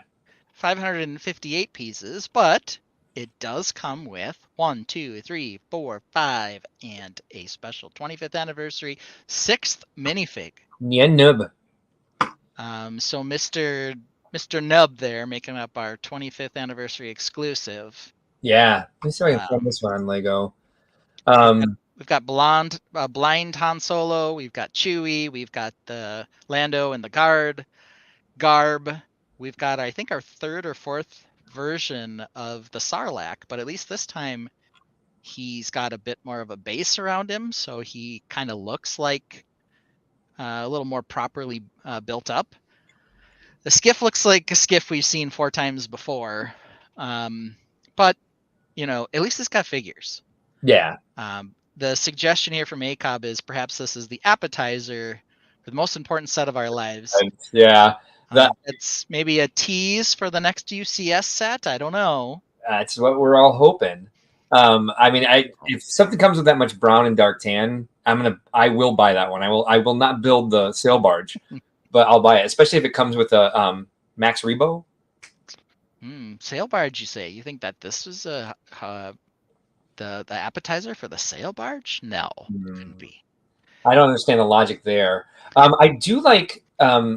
I like the pieces we have in this. Yeah, shoot. Okay. And So maybe I had a lifestyle shot on this one too. There probably is some. Here, I gotcha. I do think this is a little bit more sophisticated the desert skiff than we've seen before. Oh, look, I'm still. It kind of. It harkens back to some of the other ones, I think, in a lot of ways. Yeah, there are some lifestyle shots. Look, you can kill Boba Fett. You can have Lando pulled off. Chewie's in handcuffs. The kid is once again, as we have speculated, I don't even know how many times now, only building with the iPad instructions. Really? Yeah. So go to the lifestyle shot for Sonny Boy there. Next one, I think. Oh, sorry, wrong way. But yeah, I like this. I like this end of the skiff here. Like, I may buy this for these parts. I like the rounded back. I don't think we've gotten one this quite sleek looking. There it is. I'm using off the iPad again. Stop trying to make iPad only happen. Actually, I'd be fine with that because like I finally got rid of all my old Lego instructions, and that box weighed like 70 pounds. Had to have. Yeah. I'm like, if I'm dropping this in the recycler, they're gonna hate me. Yeah, this isn't too bad. I mean, at least they're focusing on kids, or your Zen living room where you can leave it on your desk. Yeah. Brick Orphanage says #chonkify my Sarlacc pit. Yeah. Indeed, definitely chonkier than any Sarlacc we've seen before. Yeah, more organic. I think they have the teeth in there. This Nien Nub pieces figure is pretty great. He's cute. Yeah. He's cute. He's in his little A-wing pilot outfit. So this is definitely less offensive, $80 than the Helicarrier because of the figures. It's still, maybe $10 more than I'd like it to be, but let's face reality. 6 figures, all pretty good. $80 is maybe not the worst thing ever for this. A lot of good curved wedge pieces in this. It looks like there's a lot of pieces in that Sarlacc pit. And they've got like a darker red and dark orange, or some hues like that. I'm not sure exactly what colors. And teeth, and I think that's pretty cool that they're getting into that much detail for the Sarlacc itself. I like the little all the little controls on the skiff too. Yeah, I mean, I don't know that it's I don't know that it's the main dish for this. I don't know that you're like, oh, what I really want is a more kick-ass Sarlacc, but Right. I guess for the parts and the fact that it's $80, I guess I'll get past it. I don't know. There's a lot of detail in that Sarlacc bit. Well, moving over to the other Star Wars set, we've got this little guy here. This one is 300 and some odd pieces. I believe the Lego shop at home is telling me it's 382 pieces. Yeah. For $55, does come with 5 minifigures, including Grand Admiral Thrawn. Yeah. The sort of beat up stormtroopery guys. I'm sure they have some interesting name. Elsbeth Morgan or whatever her name is, or Morgan Elsbeth. The witch, yeah. The witchy lady, and an Ezra Bridger with the longer hair. So the first live action Ezra, I guess. And some play features. Everyone's been freaking out about this Ezra figure coming, and he's got blue eyes, and that's like crazy. Yeah. blah blah blah blah. I had real high hopes about this series and was kind of disappointed in the long run. I was like, what did I just watch anything actually happen? Yeah, who knows? Yeah, But 50, this is another one, $55. Again, it's got a decent number of figures, so it's probably in line with the Sarlacc pit. Okay. These figures are also desirable again. So I kind of feel like if you're accepting the price on the Sarlacc, you kind of have to on this one too. But you know, I mean the runes are cool. It does look like these are stickers. and they don't line up like No. perfectly well, but they line up okay. Yeah. So what or wow on this one? I'm in between. I'd say Mayor? Mirror? Eh? What? Is it?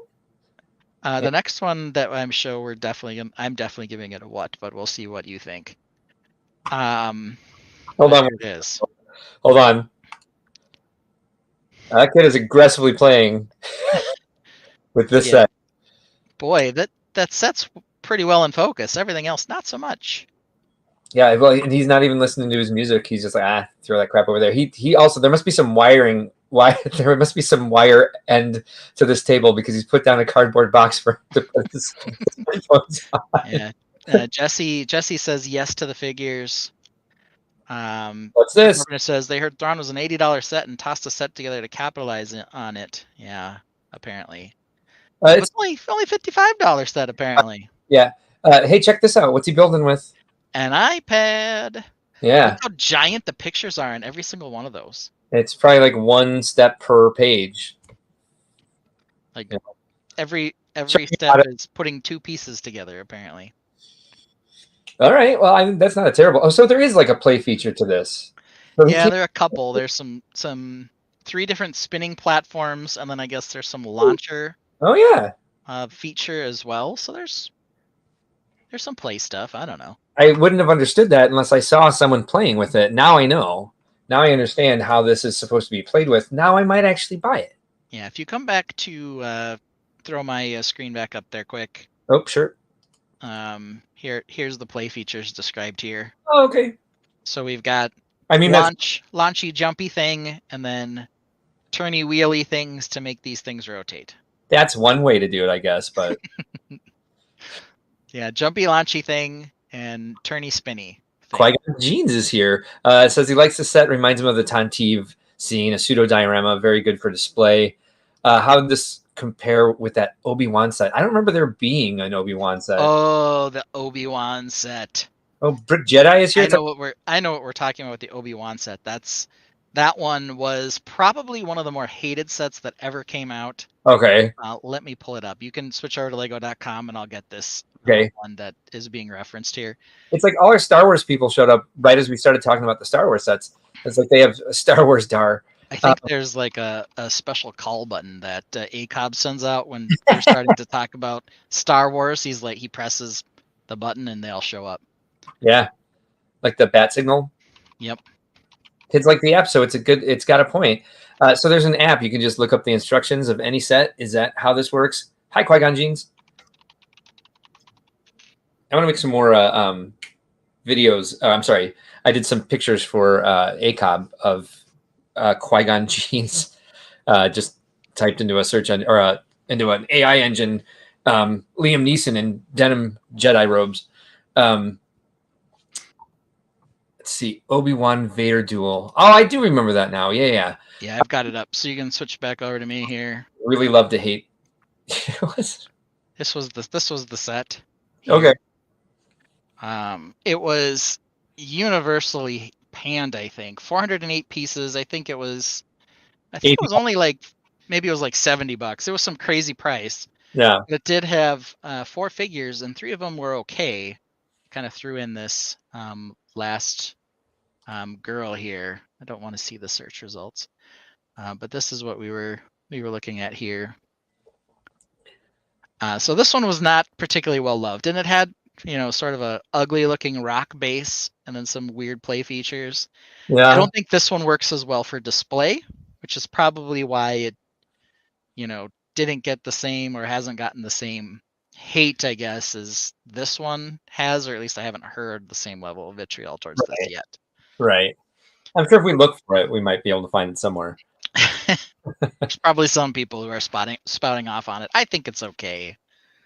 It's just another one of those things where you don't have to buy it if you don't want it. But I think, it is.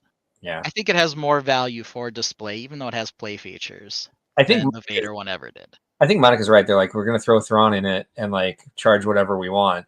And it's, relatively Rock'em Sock'em Star Wars at Brickworld Chicago 25. Not joking. Yeah, okay. I'm sure you're not joking. And I would like to see that.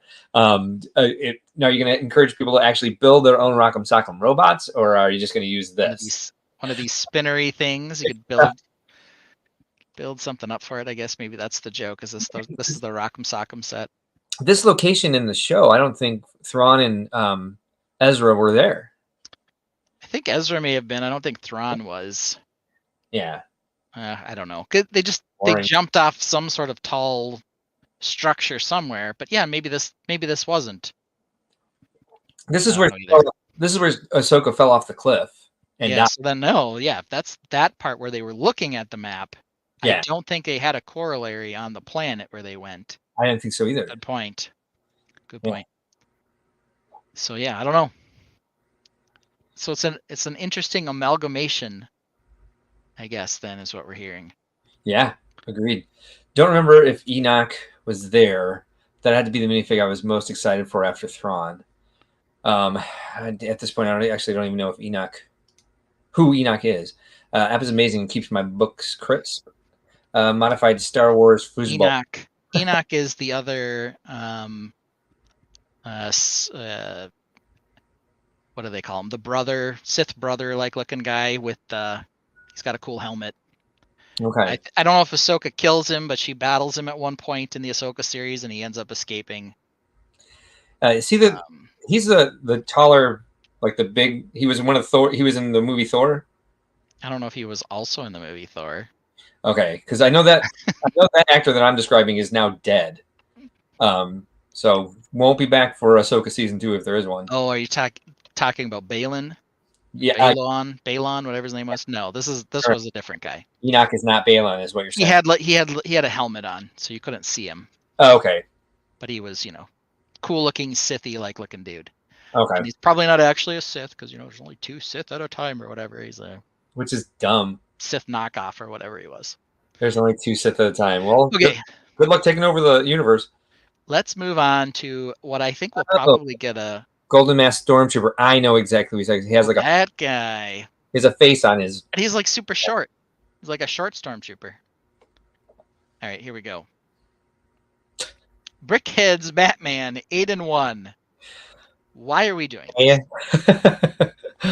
Lou's back. Hey, Lou. This all happened, but we just didn't see because it all happened off screen. Okay, perfect. Makes sense. Yeah, what is this? I don't know. Leader of the Zombie Stormtroopers. Perfect. Okay, gotcha. Yeah, I guess you. I know what that other guy's name is then. The tall 5th brother guy. So here we go. Oh, I know who you're talking about now. 8 different Batmans. 8 some. Here's they are. And so it's describing all 8 of them, like which one they're supposed to be representing. Here's the Bronze Age Batman. Here's the Dark Knight trilogy Batman. Here's the Batman versus Superman Batman. Here's the Lego movie Batman.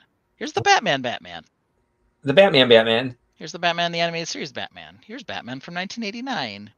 Do we have enough Batmans here? I don't know that we do. Oh no, we do not. Can you build all 8 of them at once? Of course not, because there's only 325 pieces. So you have to decide which Batman you want to go with. Okay. Notice they all also have numbers next to them. So the Lego Batman movie has a 1. Maybe he was like Batman figure number 1. He's like a remake of that one or something. But now we're getting new ones because we have 245 to 251. What? So all of the brickheads have had a number. Oh, all right. So the Lego Batman guy you can see here has number 1 next to him. Oh, I didn't know this. Okay. So he may have been number 1 and like you can rebuild him now or something. But all these other guys have never had one before, it seems, because they go from 245 to 251. Okay. Great. So why did we need this? Just for me to learn that trivia, because that's cool. And that's just me speculating and in this moment because I happen to know they had numbers. Okay. But yeah, okay. 8-in-1 Batman. Was anyone like, hey, we need a bunch of Brickhead Batmans? I don't think so. I really don't. I wasn't.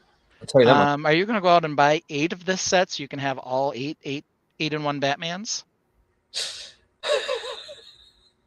No. Are you asking me? No. Yeah, are you going to do that? No, I am not. Is someone going to do that? I don't know. If anyone in the Tainted is, I'm sure they'll tell us. Maybe you just need the innards. Oh, he says innards. Okay, I thought it said innards, which I like better. Yeah. Do you know how much the 8-in-1 Batman set costs? You said 350 pieces. 325 pieces. $34.99. $24.99. Ooh. Yeah. What do you know? Qui-Gon says maybe it's the first UCS Brickheads. Yeah, hey, you know. I don't know. You need to buy separate ones to make them all, right?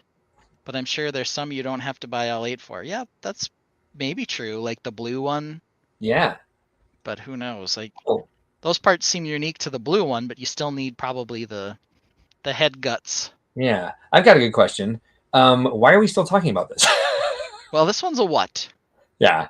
I refuse to buy this because of the George Clooney Batman. George Clooney Batman was terrible. I am 100% in agreement with Lou on this. Can I read? Though, to be honest, I'm not a giant George Clooney guy. Yeah. I always find him to be kind of monotone and boring in that regard. Oh, but he was really, really boring as Batman. It's true. He was extra boring as Batman.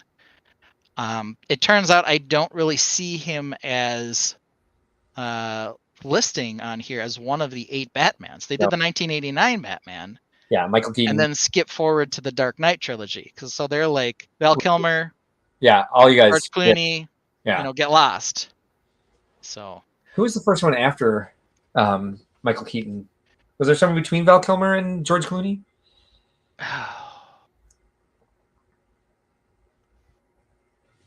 I don't think so. I think it went Val Kilmer, then George Clooney. It's the best. And then Christian Bale. Yeah, yeah. So that Batsuit, the one that George Clooney wore, that was the one that they added nipples to it. The nipples, yeah, the big nipple controversy. Yeah, I would like to have seen that in Brickhead form, actually. Like how like we need our Batman to have nipples. Yeah, for sure. You know me and nipples.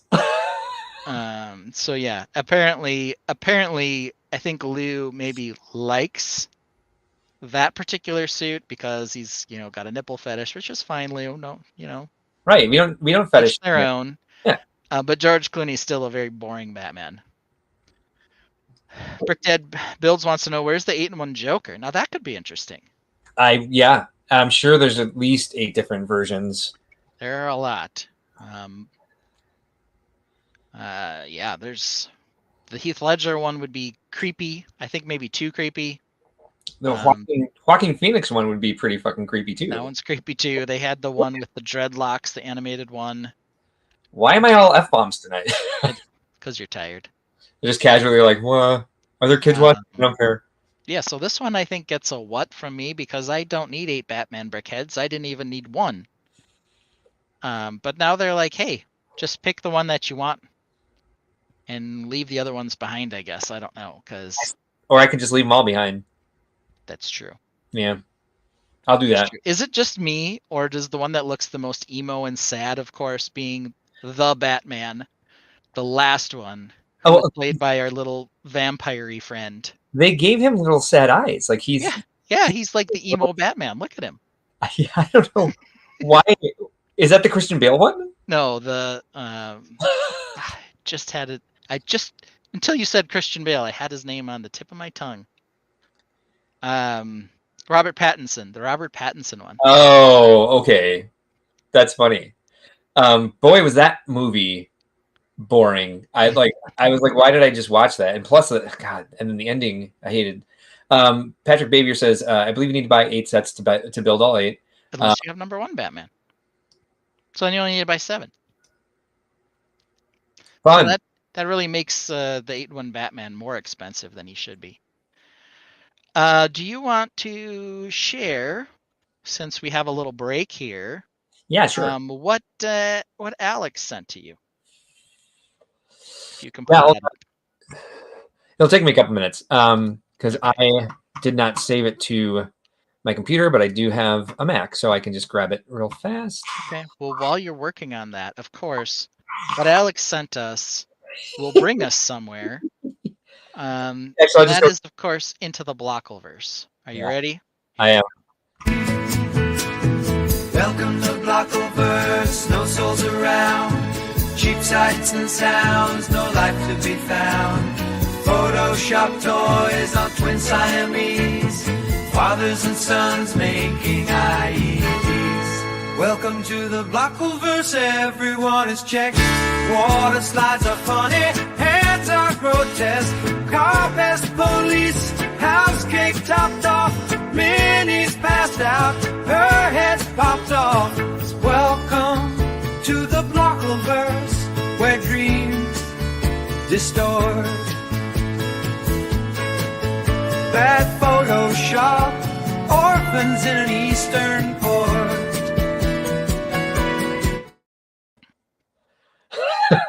There we go. So in case you didn't know already, that's what the Blockleverse is, which we're about to go into now. So hold on one second.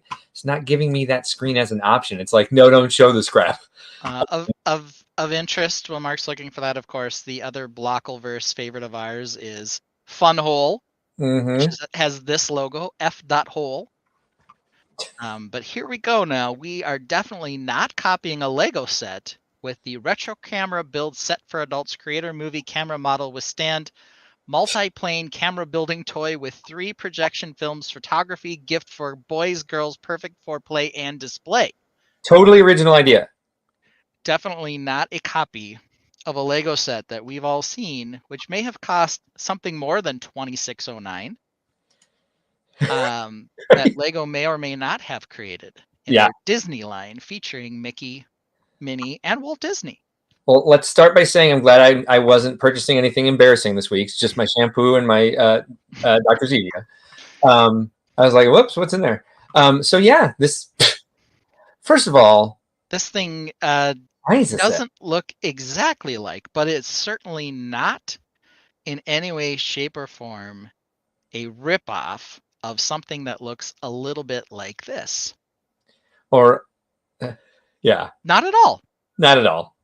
Totally. There's no similarities between this and what we found in the Blockleverse, which is this. It's an original creation like Ricky Rouse or Modeled Muck. Now, they have made some changes to it, for sure. However, it's no question that this is a ripoff. 3D beautiful graphics that can be switched at will to create a unique atmosphere. That is the best. They can be switched at will. Oh, well, that's good to know that we have autonomy over this once we buy it and put it together.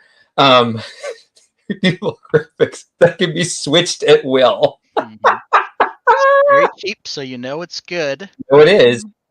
I mean, you're going to know it when you see all these lifestyle shots for sure. The steps in the instructions are clear, so both children and adults can put the product together and exercise hands-on skills. That's, of course, if the parts even fit together, because unlike our other favorite Blockleverse brand of this one, where the pieces do fit together nicely, they are not super bottom-of-the-barrel cheap like this one is, which tells me there's probably some severe fit issues going on with this particular brand because I've never heard of it. Yeah. They're also definitely being pretty unscrupulous by the fact that, once again, they are definitely ripping off this thing without any question. Again, they've made enough changes to maybe try to stave off a Lego lawyer, but I don't know for how long. What I like about these particular product shots is they've set off a concussion grenade in a box of their bricks to really get that celebration effect back there. Cool. We're getting to my favorite. Real linkage. Yeah, right. That's Real linkage. Look at that linkage. And do they call that, by the way, on a tripod, a fuselage? Yes, They do? Okay. I guess. I Oh, don't know. okay. Because it doesn't seem right to me, but I don't know. I have 2 tripods. I don't know the names of the parts of them. Yeah. Film reel, fuselage, and derrick crane. Okay. Oh, I think Derek Crane is Batman villain, because that's what I think it is. no, it's Derek Cleveland's cousin. Oh, Yeah, that makes sense. this. Yes. Yes. Okay, so I've got questions. Is the box really that size compared to the man in the garage with all of his power tools, who's clearly very into projection cameras? Yes, he's super excited about this. He is, and there's no possible way that he doesn't have a shadow, but the camera and box seem to. In this particular picture, that the images are definitely not photoshopped together by any means. No They're chance. in the same location together. The photographer just chose to have it mostly blocking his face. Yeah. And what the hell is on the table otherwise? And don't tell me it's not him soldering homemade explosives, because we know that it is. He's like, I'm excited to be in my garage building my fake Lego set. Why is his watch blurry? Like, that's my one problem with this picture. Is that Well, I think the problem is, and maybe you part just is watch. think about this, right? Is there's like a continuum continuality error. Like that watch is way too modern for his old school camera. Patrick says this is part of the Blockleverse 100 collection. Yeah. Give full play to your imagination. Enjoy a pleasant time.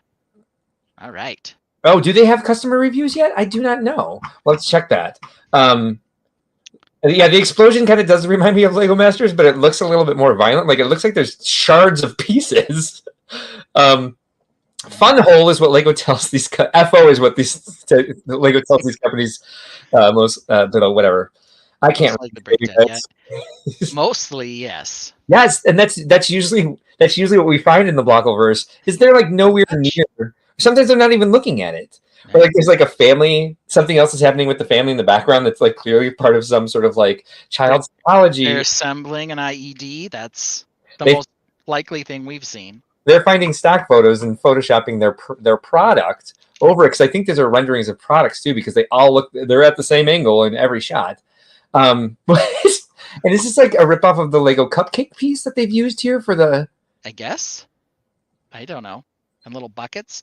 I mean, like I said, they differentiated it, in every way a little bit, but like all of the stylization on it is exactly like the Lego set.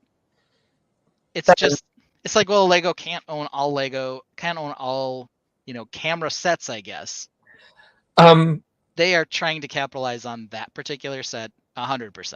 I mean, I think we need like some Zen writings from the things that we've learned about life from the Blockleverse. What I just learned is that decorating your own space adds color to your life and is likewise a suitable choice for gift giving. What? Yes. This is a compound sentence that makes sense. These two predicates make sense together, and it's so colorful. Look how much color you can add to your life if you like sepia, black, gray. Especially with those very colorful books behind you that are all neutral tones as well. How did his sister die? A camera fell on her, obviously. A derrick crane fell on her. This book is called Blindfolded. Yeah. Yeah. Why, blindfolded goes perfectly with a motion picture camera. And again, those two things are, the surface of the table right here must be wire because they had to put something down before they put the books on it. Yep. All right. So customer reviews. Killed by fuselage. Always suggest by Qui-Gon Jeans, of course. Choking. It's got 4.7 out of 4 reviews, but I'd like to see who wrote these reviews. This is going to remind me of when my Fabuline MOCs were on sale for $19.99, and they were very comfortable, and they were ready to buy several. Read the first review. They're saying exactly what we're thinking for the first line there. Vine customer. Oh wait, sorry. Retro camera building set. What does it say Vine there? Okay, never mind. Okay, so the overall Review a free product. So apparently they got this for free and then reviewed it. Thank you.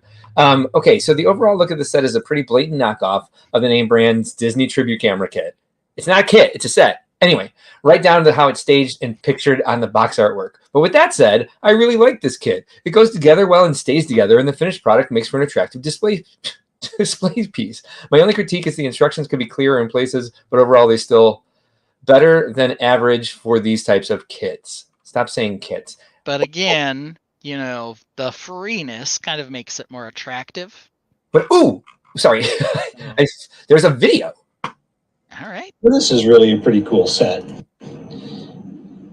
It's a little taller than I would like. It doesn't quite fit on my shelves, but got the moving reel. It's too tall. The camera pivots on the tripod. Sort of. It's a nice touch. Wait, what is that? Is that a maquette of a sandworm in the background?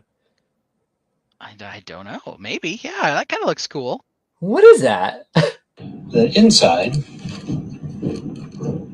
it lights up, and there are these various little filters you can place on top that project it very close. Oh, you stick the filters on the top. It doesn't even come off the little doesn't come off the film. You have to put a filter on the front. No, and he forgot to mention the best selling point that you can do that at will. Okay, so he also has a violin. Like, this guy lives in a stock photo studio because he has like a violin. Obviously, like, is that the Galileo? Yes, I think so. The Galileo apartment. And a maquette of a sandworm. That's not actually what that is, but it's something. I think it is, because I think those are ornithopters that are flying next to it. Yeah. Maybe you could find that somewhere in the Blockleverse for sure. I can't believe you forgot to mention that you could change the gels at will. At will. Excellent. Idiot. It's a fun build. There's some really interesting techniques used. Oh, are there? And some unique pieces there. That's a unique piece. Took about less than 2 hours to build, but it was a lot of fun. And definitely a great addition to my other movie-based things. My other movie-based things. Yeah, I certainly didn't find that Dune set by looking after about 4 seconds. Oh, wait, yeah, I did. There it is. Is it also a Blockleverse set? It's Blockleverse set. Oh, it's a sandworm building block set for boys 8 to 12. Comes with the suspended ornithopter building blocks toy, creative building blocks adult gift idea for sci-fi movie fans. 1,688 pieces. Ask for it by name. Ask for it by name. That is the exact name that you would always search for.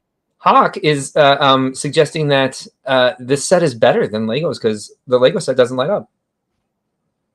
I don't know what to tell you. Blindfolded is what I wish I could be regarding this set. I mean, yeah, I think that one is, that we did have, believe it or not, a close call debate about whether or not FO or Fun Hole could be considered acceptable. Mark was definitely an absolute no. I think something like this, which is clearly designed or modeled or premised off of an existing Lego property, is a no. Period. So all these guys that reviewed it received it for free. This one, who thinks it's a cool concept, doesn't have any idea that they're ripping this brick building set is so much fun to play with. She said, when I saw this, I thought it would be a pretty cook build when it's done, and I wasn't wrong. It was fun to build, even though I had some problems getting some pieces together, and the instructions didn't have true colors to the pieces, so it was a little confusing. But once I got it done, I was so happy that it worked. I love the pictures it showed. I haven't seen a build like this, so it adds extra flair to my shelf. 10 out of 10, but she gave it 4 stars. Favorite thing on this page. It says 10 out of 10, 4 stars. These aren't the same percentages? I haven't had a great week with math, but I'm pretty sure that her math is as off as my Lego geometry was on the Pagoda House this week. Are you suggesting that 4 out of 5 would be maybe an 8 out of 10? I think that's exactly what I was trying to say. Oh God, there's more lifestyle shots in the description. Oh, did you know that this is also true about this? Hold on one second. Is that you or that me? Okay, nope, I got to redo this. Hold on. Sorry. This is worth it. You guys trust me. 10. Thank you, Alex. Yep, you're on it. So whether it's for Christmas, anniversaries, birthdays, or any other holiday, retro camera blocks are, is that the name of the company? Retro camera blocks are a great gift for your family, partner, or friends, even if you're a family in the 1970s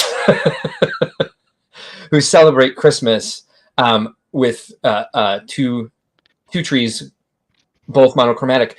Maybe that's an Eastern European thing. Perhaps. 2 trees. Yeah. But still looks like the 70s to me. Anyway, had to share how this very fun modern picture. And again, she's opening a gift, but I can tell you what's not in that box. It is definitely not the right shape to be this beautiful camera. There's definitely something else in that box. Maybe an IED. This is how I was gonna say this is how a warm, loving family gives their daughter their first IED. Because Amy's on it too. That is trees must be a check thing. Yep. This is a rather intense gift giving ceremony. Like, Mom, Dad, can you back up while I open this because you're invading my personal space? What is the name of this company? Because I'm sure it's not. It was a bunch of random letters like, oh, you can't find us because we're AWKLMNLP. Definitely her real hands. That is a proportion of a hand to a human arm. And what the hell is this? It's not even part of the set.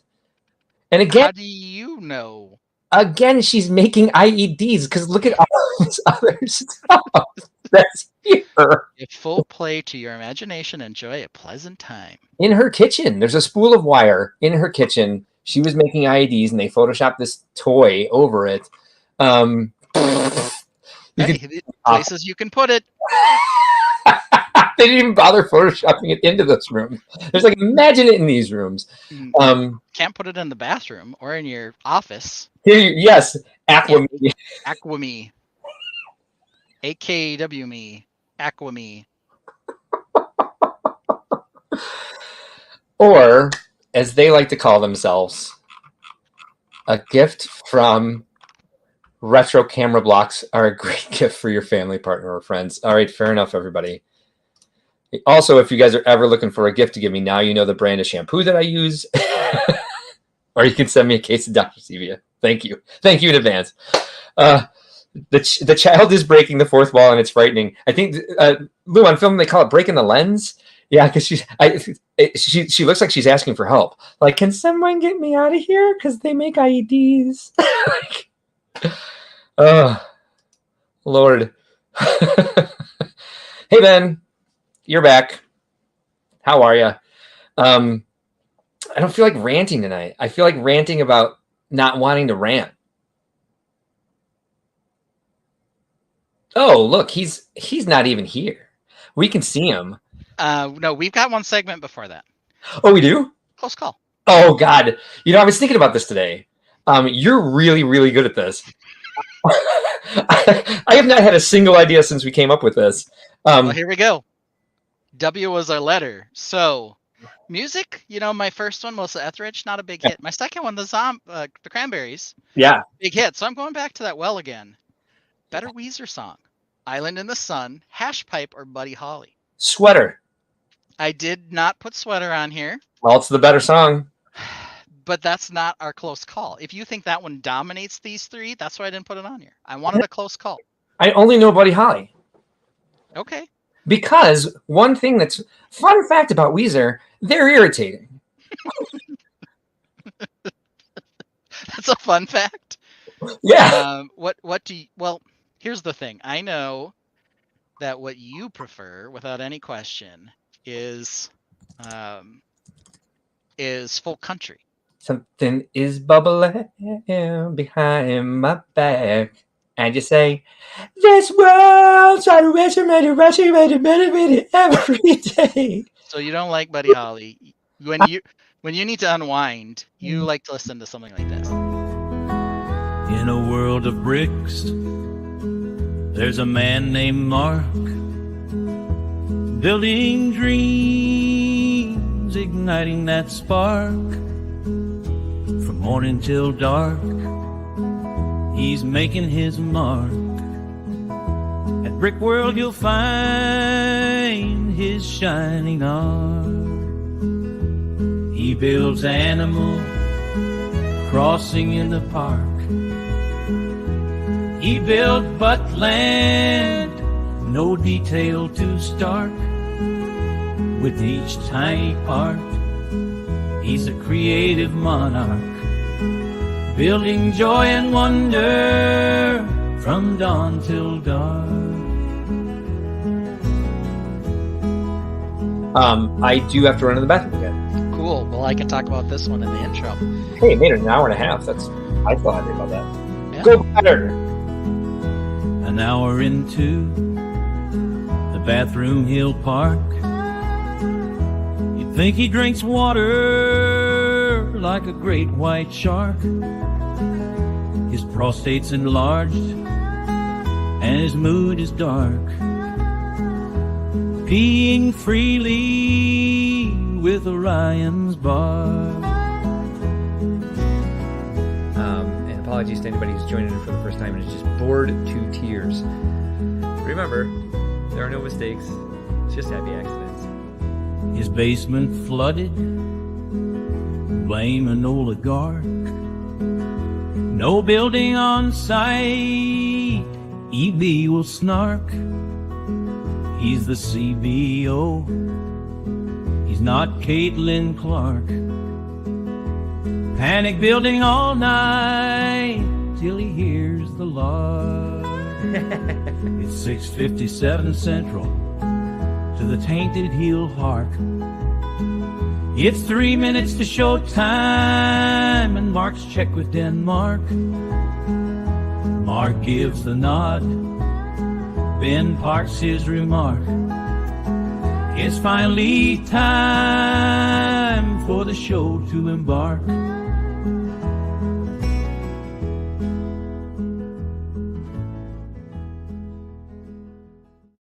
No. When I want to relax, I listen to this. Daddy Ben, oh, he loves his space. Lego ships in orange, all in place. But Mara's ties, they're all the same. And why that beard? It's just a shame. Orange ships, computers galore. Mara dreams of something more. In Legoland, where dreams take flight. Orange or not, they'll get it right. Daddy, your ships are lame. All of them look the same. And your beard, such a disgrace. Maybe just one short hair on your face. I spend too much time working on them. And sometimes you just don't do them. Because you know. Yeah. And your beard. And my beard. And your mustache. I'll get back in the photo so everyone can see. Ugh. Alright. It should be more like one of those French ones that is in the movies, like squirrels. Like a little villain mustache? Yes, you need that. Okay. Well, thank you, Mara. Thanks for the rant. Or you just need Good one job. little hair. It takes too long for you to build them. Focus, get it done, concentrate. Daddy Ben, one more word about your beard. Come on, Daddy, it's so weird. And they don't have different size ranges, which they should. And they they all have computers and like it's disgusting. Orange spaceships, make it end. Listen, friend, it's not a trend. Orange beard, that's the trend. Make it happen. I love you, Daddy Ben. I love you, Daddy Ben.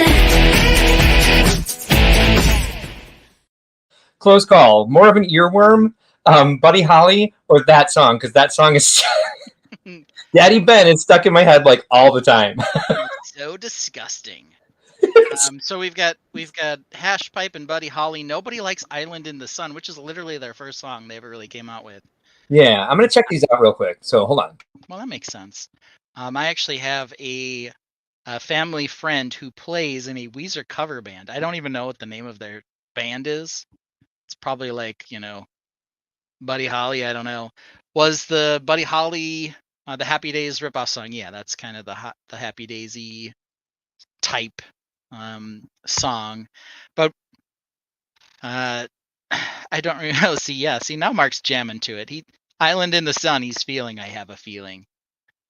He's giving a little sing in there. So maybe he's gonna change his mind. Jesse votes for Hash Pipe. So I mean we've got a bit of a mix. People Hash Pipe people are liking that. For me, I think it's probably actually Island in the Sun, which no one's voted for. So I don't know. Papa Rex goes with Hash Pipe. I think all you guys just like the fact that it's called Hash Pipe. It's probably you're voting for the name. I don't think you're voting for the tune. That song is a jam. I forgot all about that song. That Thank song. you. Oh, Hash Pipe. It's a good one. It is a good one. It's tough for me. He sings way up here when he's singing a song. I think Buddy Holly clear loser here. I haven't heard any of them. Oh my God, you're so young. Get out of here. Get off my lawn, you little twerp. I heard the Frozen song they did. I got nothing. Got nothing. This can't be a thing that happened. They wrote a song for Frozen? I've got nothing. I've got nothing. I'm sorry. I've got this Czech child staring at me. It's so funny that she said it was in the Czech Republic. They have 2 Christmas trees. Is that true? Because that's my favorite part of that song. In Blockoverse, everyone is Czech. I had to move this screen. Sorry. And these. All right. I guess I'll look at that. So I think we're getting a lot of momentum behind Hash Pipe for this one.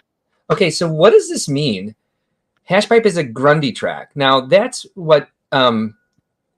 When I was in grade school, that's what they referred to as like when someone pulled your underwear up. Is that the type of track this is? Maybe. I think the music video for it's a bunch of sumo wrestlers. They look like they've got that going on. Okay. All right. Well then, all right. Pop Rex makes perfect sense. Like I don't think that's a word that anyone's autocorrect would do either. Mm-hmm. What does that word mean in that context? Or did you misspell something, sir? Because I was like, where? It was just gave me like I mean, he says it moves. How does it moves relate to it slaps? Because I'm more of a modern music aficionado. I like to say that a song slaps. I take that down. It's giving me like high school anxiety. Stop it. I'm gonna go with Hash Pipe actually. The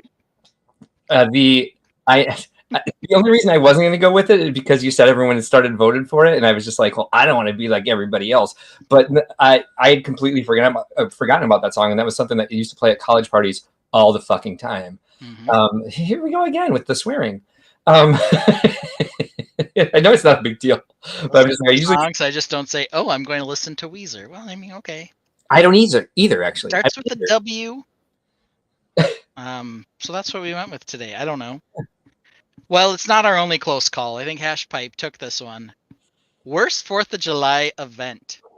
The Nathan's hot dog eating contest. Or if you have a dog, having to cover its ears during fireworks. Which one's worse?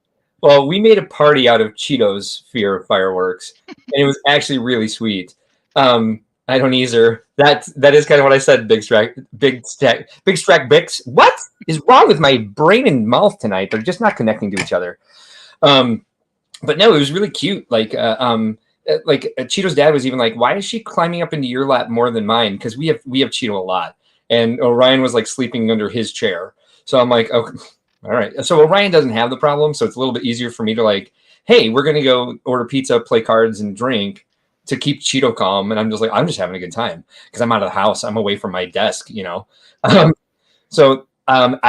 hot dog eating contest, viscerally, I can't look at it. So this isn't not a close call for me. Very easily, they have to dip the things in water so that they can eat the buns more easily. I'm like, ugh, no, I can't do it. And like the funniest thing in the entire world to me is that how Joey Chestnut got kicked out of the professional eating league or whatever. Uh, So he like had to like go stand on top of a building next to it or something and like eat at the same time to be like, I could totally have won the record. It's like, Okay, so I've heard Joey Chestnut as often as I've heard Caitlin Clark recently. But I have a daily news dose from both of them. I think now that 4th of July is over, I won't hear so much about Joey Chestnut. Caitlin, yeah. But you know, I didn't know who the hell he was until Even like 4 times in a row or something. I don't care. But why'd they kick him out? Because he ate something vegetarian hot dogs. No, was it him or that there was also like a Japanese guy whose name was like Kobayashi or something, who was like his big rival or something. And one of them got kicked out because they like joined a different professional eating league or something, or they participated in an event or something. I don't know, some dumb crap like that. So, you know, it's nonsense is what it Than I is. would have expected. So Lou also votes for the hot dog contest because he's seen it in person and is traumatized. So Papa Rex meant to use that word. I need to look it up. You know what I'm probably going to get is a bunch of pictures of people having their underwear pulled up. But I want to know how to use it in a sentence because that's really funny. That they use soy buns. Oh, so Joellen agrees. Hello, Joellen, by the way. The dog. Okay, so I don't have to watch the contest, but I do have to deal with the dog. Yeah, I guess like if you were forced to like experience one or the other, I would definitely go with the dog because it's not my dog that has that. She slept. We kept saying like, Orion, come help Cheeto, come lick Cheeto's face. And she'd just come in the room and be like, what's the problem? She actually, since we were down in the gym, there's a glass door at the front and she knew Cheeto was distressed. So she took it upon herself to like guard the gym. She's like, something's pissing Cheeto off.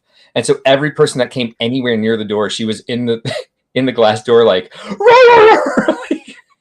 it was really cute. And then when the flashes started going off, because they live right across the street from a park, she was like watching them like, I will protect everyone.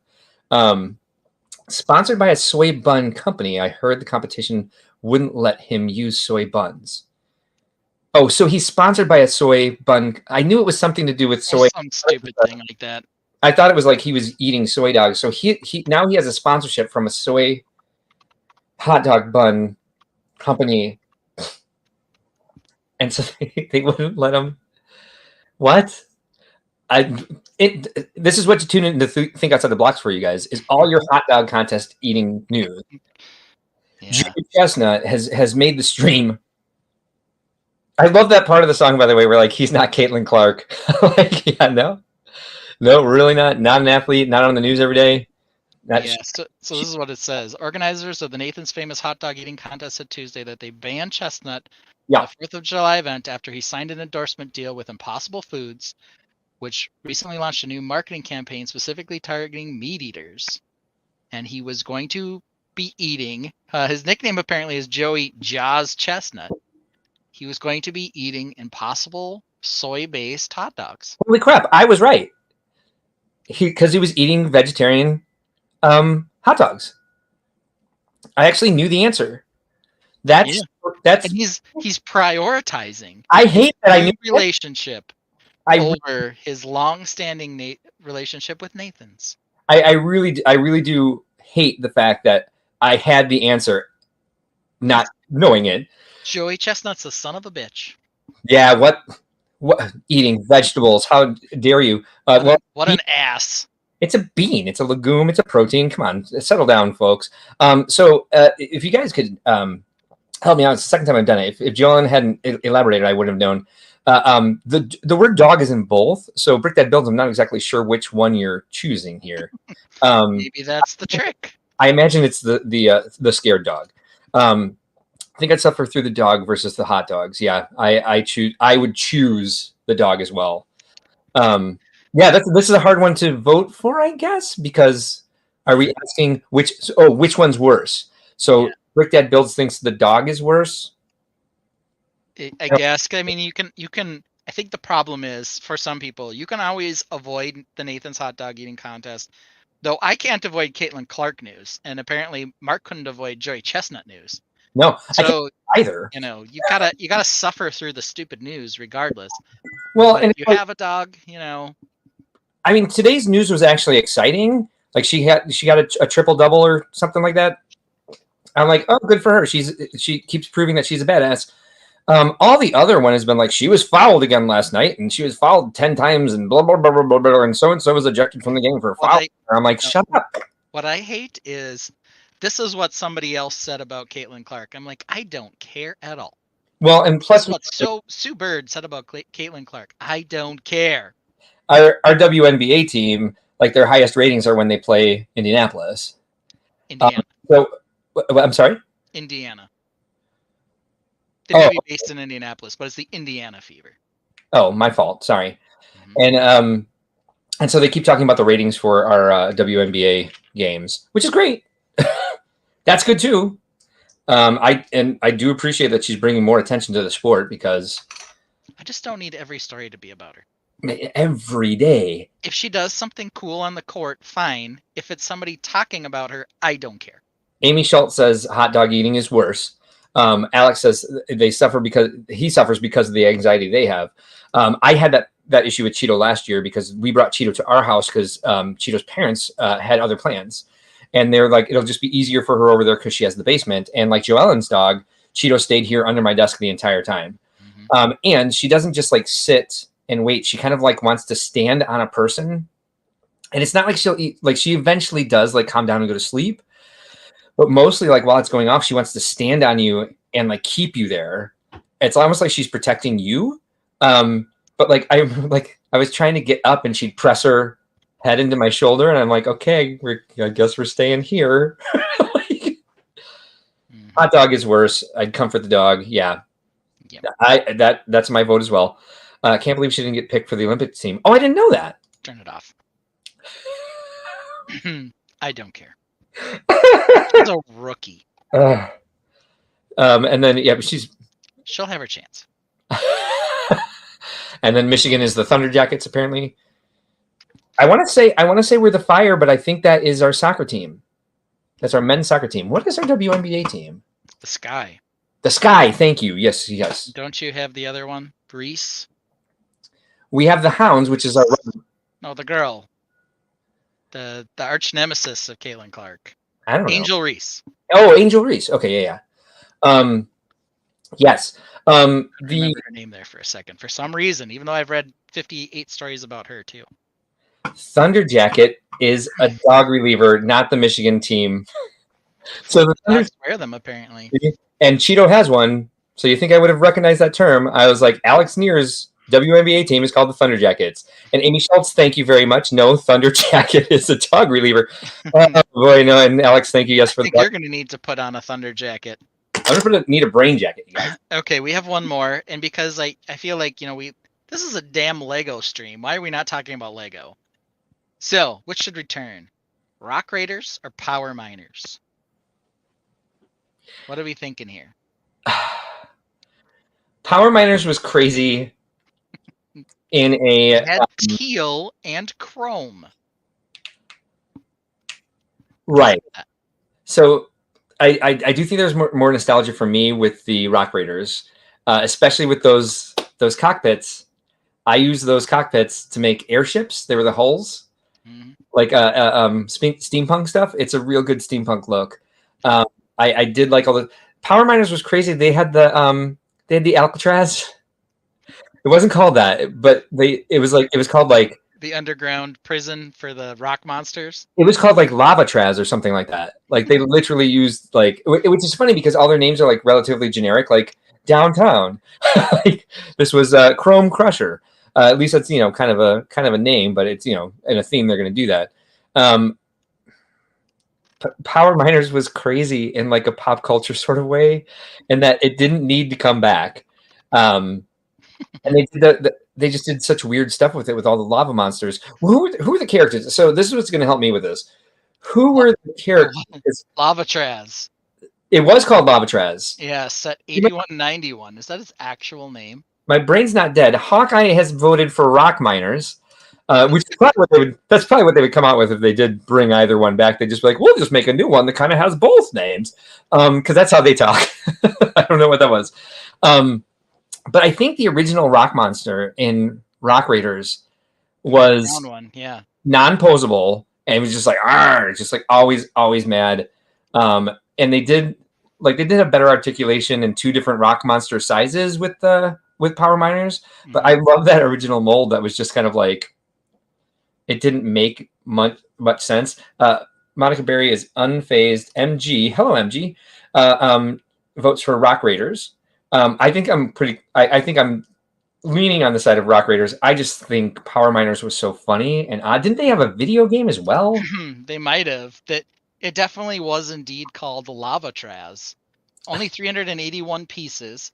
It did have a big lava monster. Yeah. That you could put into a cage. Yeah. Via a crane. I would say it had like some weird elevator or Bionicle crane. Yeah. Okay. So and then they'd shoot blue orbs, I think, that were supposed to represent water. Alex changes his vote to Power Raiders. Got a lot of choices out there. So maybe she wasn't unfazed by the choice here. It was her first 4th of July with these particular cats that she has. The girls that are scared of everything didn't mind the fireworks. The boy who's usually unfazed hid under the couch the whole night. Yeah, that was Orion went through a brief phase last year. There was a lot of fireworks last year. It went on for a few weeks before 4th of July, where this year we only had it for a day before. Yes. Lava Traz. I do like their all silver look in this too. They're like, these guys need heat suits, so they ditched the blue and they went with this all silver look for Lava Traz. I will never forget this because I worked at Legoland at the time, and everyone's like, "That's kind of weird." There was a controversy about this Lava Traz controversy, but this set was bonkers, and I think this is one of those that was like the hard to find, like it was only available online or was only available in stores or something like that because it's just like Toys R Us exclusive or something. Maybe. By then I don't even know if Toys R Us was still around. Tell me why this picture is titled Lego ? Power Miners Lava Traz. Maybe it's Lego. I don't know. Could be. I don't know either. It might have been this picture where they replace spaces with question. Wait, no, they would do that with ampersands and percentage signs. I cannot find. I got the tiny lava monster and then the big one. Lava Traz gets a vote. Lava Traz gets Jesse's vote.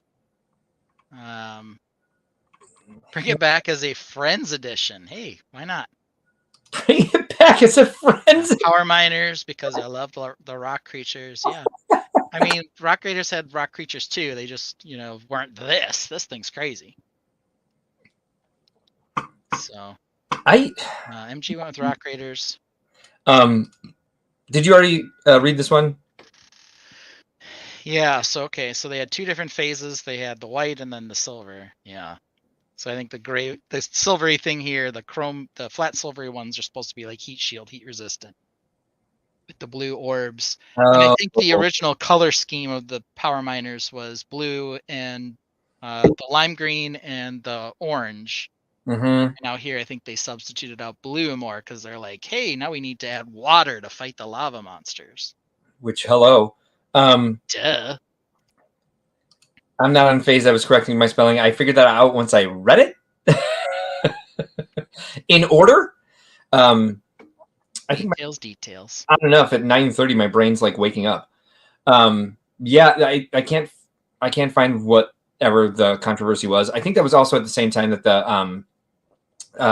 they had the Jabba's Palace set, which did cause a controversy because people were saying it looked like a mosque and it was for bad people. And I was like, but it's not an original idea. It's not Lego that that created this controversy. But it was just, I think that I mixed it together because I think people were just like, I can't believe they called this Lava Traz. I do also like that they were shooting out dynamite from flick shooters to try to blow up those pesky rock monsters. They're like, Oh yeah, there's gonna be braving the elements. We're doing an entire Rock Miners collab. Hey, it's been a long time since Hawkeye said Fabulantis. Yeah, he hasn't said it recently. Yeah, well, there you go. It seems like we got a bit of a split there. Some nostalgia for Rock Raiders. Some people loving Lava Traz. I'm still split because Power Miners got so bonkers. And Rock Raiders, I don't think that was back when they did like perfect. I was missing it, man.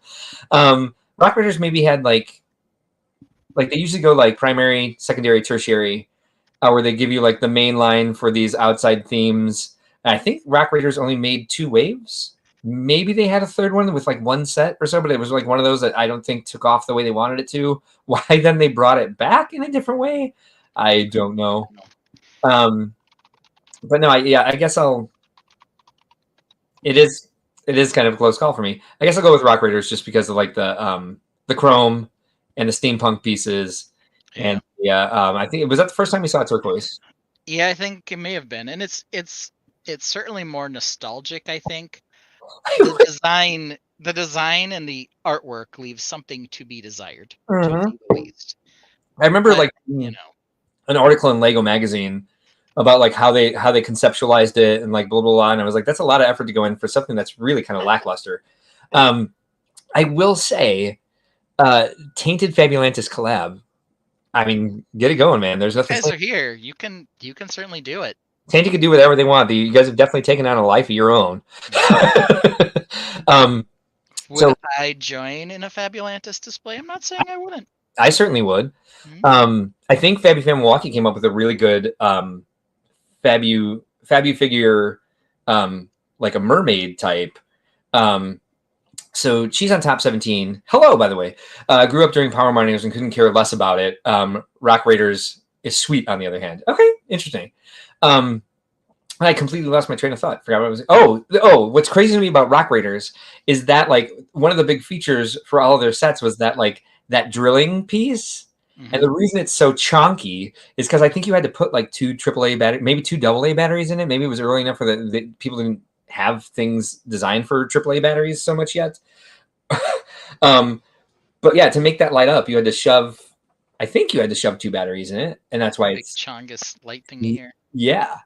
And it's just like that is a super. It's Chongus for sure. Yeah, it's not the most convenient way to like add that to. Although it makes some great spaceship guns now. It'd be some good greebling, whatever. But it's just like in retrospect, that's like one of those pieces that you're like, what would that'd be a fun seed contest part? It would definitely be different. Yeah, I would find that very difficult to use. I wonder if I have any of those. Because let me think of the timeline. Would that have been an old dark gray as well? It looks like it's old dark gray from here. I think it is. I mean, I think it's definitely old brown, so I think it's probably old dark gray. Okay. Are we talking colors? I'm just going to look it up. Pre-2000, I would guess. What's it called again? Rock Raiders? Rock Raiders, 4970, Chrome Crusher. I'm like, Power Raiders. Here we go. Rock Miners and Power Crushers. Rock Raiders headquarters. Let's check. I'll start with that one because I remember that. And it has a crap. The Power Miners Rock Raiders headquarters has a chromy ramp pit plate. Yep, I still was in college, 1999. And so, yeah, that definitely would have been old gray. Right before they flipped. It was right at the verge. Because I remember I bought the UCS Star Destroyer in 2004 when I started law school. And they had just switched over. I also brought with me some Viking sets. Those had just come out a couple of years before, and they were using were they still using the old brown? No, they were using the new reddish brown, and they had just flipped over. Yeah. Vikings would have been, literally just flipped over. And so I went to the Lego store to get pieces because I was building some Viking stuff at the time. And on the pick-a-brick wall, they had old brown. Mm-hmm. So I had a mix of the 2 colors, and it was right when they switched over. So yeah, this was a little before they switched. I mean, these sets are so old. I can't find like large, like big resolution pictures of them. Yeah. So I will not share this, but yeah, that Rock Raiders headquarters. It was during that time where they were like juniorizing things. Oh, right before they were starting to like juniorize everything. 99 was when Star Wars first came out. But there's nothing happening in the set. Like there's like some some like play features where like you're bringing over the rock to the bulldozer with the crane, and like things slid around. They had like the door rails and like all that sort of stuff, but it was just like a huge crummy ramp and pit plate, and like just like two little structures on it, which like, so they weren't even like utilizing the crap very well. Very rare to find a Lego set that utilized the crap well. That's fine. Yeah, it seemed like only Pirates and Castle used them pretty well. Outside of that, pretty much everyone else who had a crap plate, it was crap.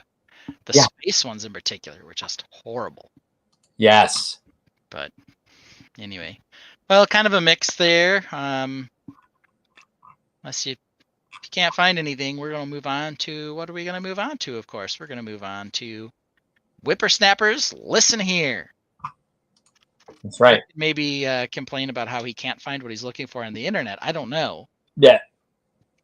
But I do have to add to the stage a timer. Oh, I got it. And I was smart. Found it. Oh, let's look at it quick before then. Okay. Look at me. I even had the screen zoomed in so we can see those beautiful Blockelverse images. Let's see. This would be called this. All right. So this, I'll zoom back in actually. Oh, I'm zooming in on the live stream. That doesn't help. All right. There we go. Effing ads. So yeah, this was like their big set in the first wave was the Rock Raiders headquarters, and they didn't have an office space there. They didn't have a didn't have a break room. No break room, exactly. Yeah. They didn't have like a bunks. It was when I was first starting to realize like, yeah, they're coming out with new sets, they're coming out with new lines, but what are they doing? Because there's nothing fun about this. It doesn't look cool if you're going to put it on your shelf in your college apartment. Like, look, I build Lego because Lego's really cool. This wasn't cool. And so I do have that sort of like that bad taste in my mouth over it too. It was the time where I was like, I'm in my dark ages. I don't have my brick with me at school. So I still want to build stuff. I still want to be creative. And Lego's not helping me be creative. Like, when they came out with this, I was like, who is this for? I'm like, are you just concentrating on kids? Which, to be fair, when they first started coming to Brickworld, they were definitely still concentrating on kids. They're like the adult market isn't that much of our it's a small percentage of our income. And I'm like, okay, well, sure. They were at least starting to pay attention to it. Now I think they know very well. Yeah.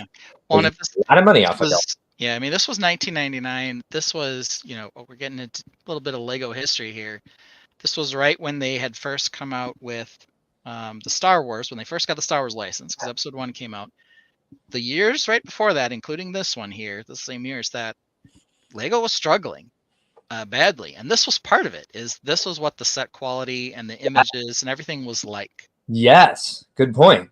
And so it's nostalgic for a lot of people, but it was definitely sort of a dark time in a sense for Lego, because what they were producing was not selling well. My nostalgia for this is remembering how disappointed I was to see the new catalog, and I was like, Rock Raiders. Look, do you see the monorail posts in there? Yeah, well, that's I guess to me that's sort of like the idea of, if I was going to bring one back, I would maybe give this one another try over Power Miners. Yeah. Try this color scheme modernized and see if it worked, but I don't know. Who wanted this? I think at least like they had some pretty good head, some pretty good like facial expressions and hair and whatever with these, and I think they had personalities and names. Maybe there was a comic book. I know there was at least a game somehow somewhere. Maybe it was just on like the Lego website. Maybe I'm making shit up. I don't know. Who knows? This is definitely indicative of the fact that this was like the first year that they lost money, or after the first year they lost money, which I think was 1997. And then that's when they started doing Mindstorms, and that's when they got the Star Wars IP license, and then they very soon after got the Harry Potter IP license. But then they also got, in that same year that they got the Harry Potter IP license, they got the Galador license. They were throwing a lot at the wall. I think they've certainly. I told someone at my friend's birthday shindig that about what I do for a living. I don't know why I used the word shindig, but I did. And I told them about they knew Lego was from Denmark, and I was like, very good. And I'm like, and they're still privately traded. Like the family owns all the stock; they're not publicly traded. And I think that probably would have been their big fear, with that they'd have to go public at the time, because they are kind of evergreen. Yeah. But I mean, they definitely had to step outside of what they're doing. If you guys were at Brickworld in 2012, that would have been at the West End. It was definitely at the Renaissance. So it was 2013 or 2014. The guy who wrote the book on how Lego reinvented itself did the keynote speech, which I don't do anymore because no one wants to see it. But it was really good. Like he just like kind of like went through like how Lego went through this phase, because after they got the Star Wars license, I would say it was probably like 2000, 2001. It was right after they got the Star Wars license where they started juniorizing everything, because they were trying to target kids who didn't want construction toys. And so when they got in there to like try to fix everything with Mindstorms and with IPs, I don't know, that it was kind of like, it kind of all overlapped because it was after they got Star Wars. So apologies for just rambling here. But like when someone came in to like fix what they were doing and like build better stuff and build bigger stuff and build complicated stuff and do what you could actually do with the medium, they were like, no, you shouldn't be targeting people who don't want your product. Target people who do want your product and make it better. Like really fascinating. He wrote a book about it. I don't remember the guy's name. I'm sure it's easy to Google with something like how Lego reinvented itself, the book. Maybe I'll bring it up next week on the live stream that I'm able to join for 20 minutes from my hotel room in St. Louis. So yeah, there we go. All right, rant time. Okay. Puppy's home. I'll get you a piece of cake. Okay, that's good.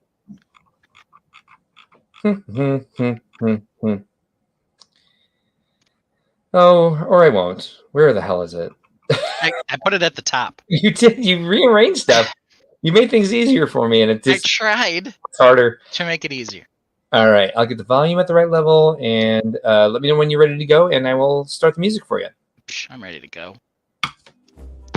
I'm always ready to go. You know,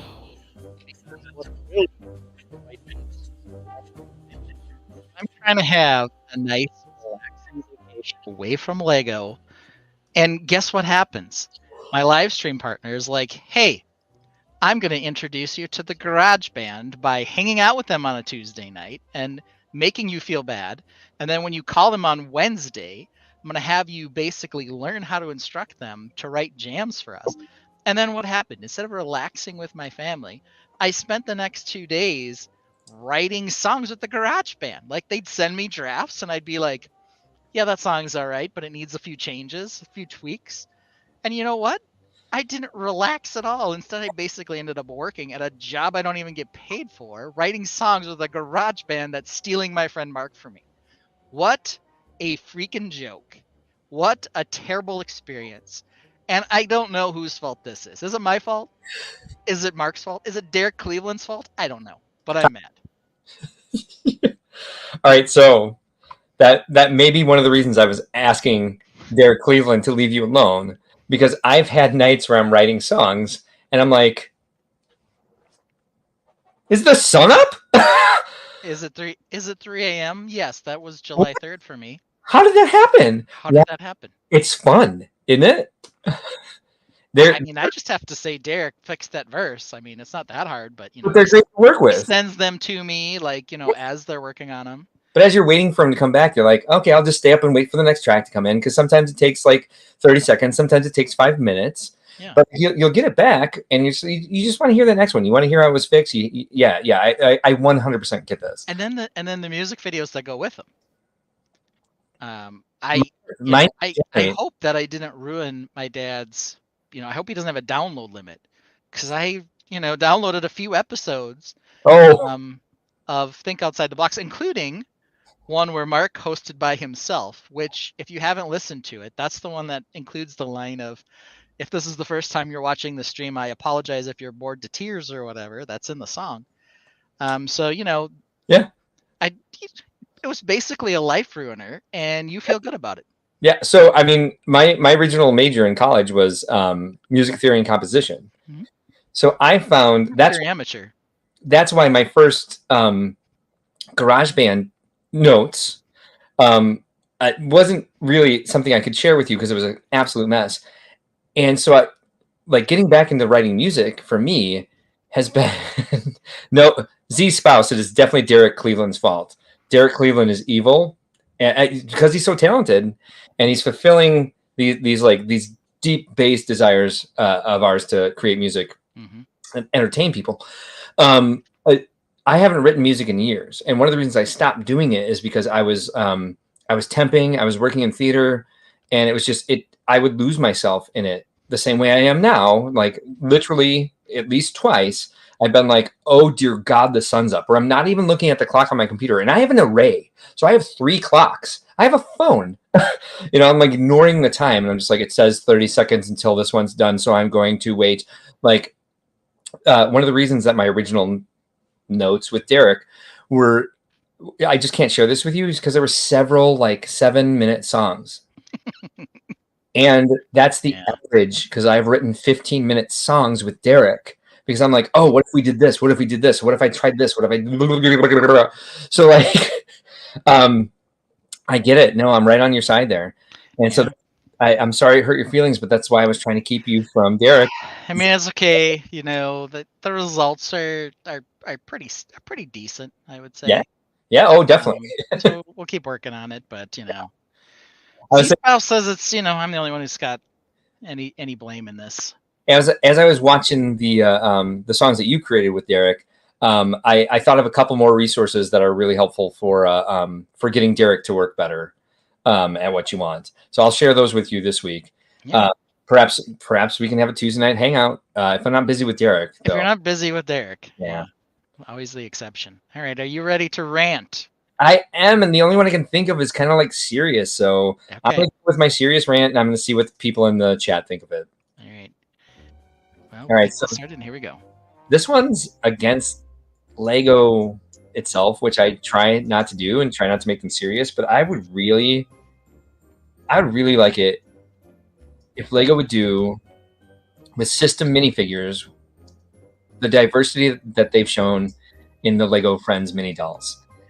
Because there are research studies out there about kids wanting to see themselves in their playtime. And so yellow minifigs are just not doing that for them. They say all the time, the reason the yellow castle was yellow is because it was the closest color to tan. It's like, okay, it was the 60s, it was the 70s, sorry, and you're in Denmark, so you made yellow minifigures because that was your closest color to tan. I've spoken to adults recently that want to see themselves in play. They want to see heads and hands and arms that come in the color that their skin is in. So please, just, you don't have to admit anything. Just get past it and make diverse minifigures in system sets, not just IP. Wow, he went a few seconds over for the seriousness. That is right, everybody. Mark is advocating for the death of the yellow and the rise of the fleshy. I really am. Which, it's one of those things that divides people. Obviously, there are a lot of people who have a lot of yellow figures, and they have stretched to doing that, of course, in IPs. But the original Lego ones, they're still sticking with the yellow, and they've kind of got this half-baked claim that yellow is just the color of Lego figures. So they're not supposed to represent any race or person. But that's kind of how it goes. Chris Cummings has it here. Like, it's time to purchase the foosball set just for the minifigures because they have so many different skin tones. And it's the same with the Pharrell Williams set. That's why it comes with 49 heads or something like that, because I'm telling myself a story. I don't know this for sure. Because if he's going to develop something with Lego, he's going to say, we're going to have skin tones that reflect reality. So 49 heads. Yeah. The wall of heads. The wall of heads. It looks really heads. in product images that we haven't seen. Yeah. It's like how we lost the possibility for monetization on our 50th episode because I played the Pharrell Williams trailer. But I'm excited about that, and I hope that some change is made because it can't be this way forever. It can't be yellow minifigures forever. Like his sick. So yes, you already pulled it up. Sorry, that's how I read it. Brickdad Build says his sig fig is flesh tone for that specific reason, and I'm like that. So is mine. And it was like there was one set that came out with a Hagrid head. You'll never know on mine In that color. because he's hidden. Yes. Yeah. He could be a fleshy. You don't know. Yeah. Well, His hands are gold. I talked to somebody today that was talking about like we were having a discussion about race in the Lego community, and she was like, I have like the face that I want to use, but it's in a lighter skin tone than I am, and it's like, and I can't find hands for it anyway. It was actually and she gave me permission to talk about this. It was the woman at Brickworld Chicago who had her personal engraved bricks stolen, which, as she expressed to me today, were engraved with her brand slogan and then her name badge. And so she's like, no, nobody can use those. If they put them in a mock, they're gonna incriminate themselves. So they can't want them for any other reason. And it made her feel targeted for being one of the few minority people and one of the only African American women in the room, and probably the only African American woman in the room who was not part of a lug, didn't come with a group, came by herself. So that's the other big thing about, like, I can go on about the theft thing at Brickworld forever. It made her feel terrible. She's okay with me saying this.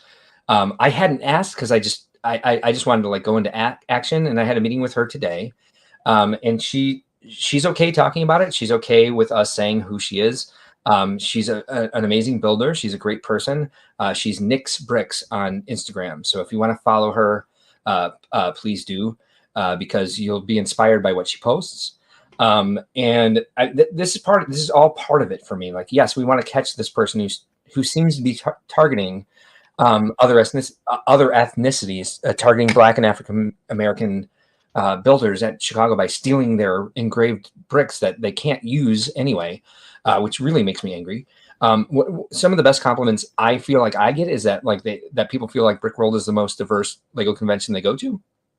Great. I love that. That makes me feel really great. When something like this is happening, it makes me feel terrible. But I think the overall, yes, and she's just the sweetest, happiest person. Just great energy. I really like her. I really respect her. I really appreciate that she took the time to talk to me about it, and that she, again, as I've said, what I appreciate about what she did is that she chose to go with the positive energy that she got at the convention, and it just kills me that she had to choose between the two. But I think this is part of it. I think this minifig flesh thing is part of it, and I've thought this for a long time, and I've said this for a long time. You can stop defending yourself. Lego, seriously, you can really stop defending yourself on the yellow thing. It happened in the 70s. People were dumb. People were like, we didn't have the internet. We didn't have all this, we didn't have this push for diversity. We didn't have this way to all communicate with each other. Fix it. It doesn't matter why. You don't have to say you did it wrong. It doesn't matter why it is the way it is now. Change it. Change it. It's like, I've seen 100 people online be like, no, yellow just means whatever. And let me tell you, every time someone posts that, it's a white man. So I'm like, yeah, sure? Yes, 100%. I'm like, yeah, thank you for sharing your experience and helping us heal the world. Not like I think this will heal the world, by the way. But there is scientific data to back this up. Kids build their self-esteem when they can see their selves in their playtime. And kids need to see that, and they should be able to see that. And as Nick pointed out to me today, when they first started making Black and African American heads for the IPs, it was because of how Hollywood goes. They were all angry faces. They were all scowling, as she put it. And can we have different emotions? for some of these groups, please, because it's just fitting into these stereotypes. There's a long line of things that made that happen in what I see, and then like in those people of, how do I say this? People of that of different ethnicities, typically being cast in like villain roles or tough roles or this role or that role, that are just like are definitely archetypes that they have to look mean or angry or tough or this or that, and they're not just like don't have normal expressions like hi, you know. And it's people of all ages want to see themselves in this specific medium, and I can point to like empirical data on them, like testing, like doing psychiatric studies on how kids play. But I have talked to adults who want to see themselves in Lego. So it's just like I can take all that data, all that scientific data, all those articles that I've read, but I also have my own experience now to say like people are telling me, and I believe them, because why wouldn't I, that they want to see themselves in it too. So I think it's definitely time for them to just move on and fix it. Well, and it's interesting that they came out with, when they came out with the mini dolls, they didn't make them yellow. I know. Tells me something. That tells me a lot. And I don't know. For me, I have a lot of yellow figures, and it's nice to be able to just find a head and not search for a specific flesh tone or whatever else, which is, what I'm used to. But I'm also a white dude, and I haven't really thought of them as anything else. And so, and they are, the other thing with Lego, they are doing a lot now to do. No kidding. People who are handy capable. Yes. Or they missing an eye. They have an ear thing. They're missing a limb. They have a wheelchair. They're finally starting to get into that. Mini dolls with vitiligo. So they're moving towards it in some respects, but they haven't jumped on the minifig yet. It feels like they see it as a cliff that they would have to jump off of and like admit things. I don't think it matters. I don't think it matters. I think it just like doing the right thing is doing the right thing.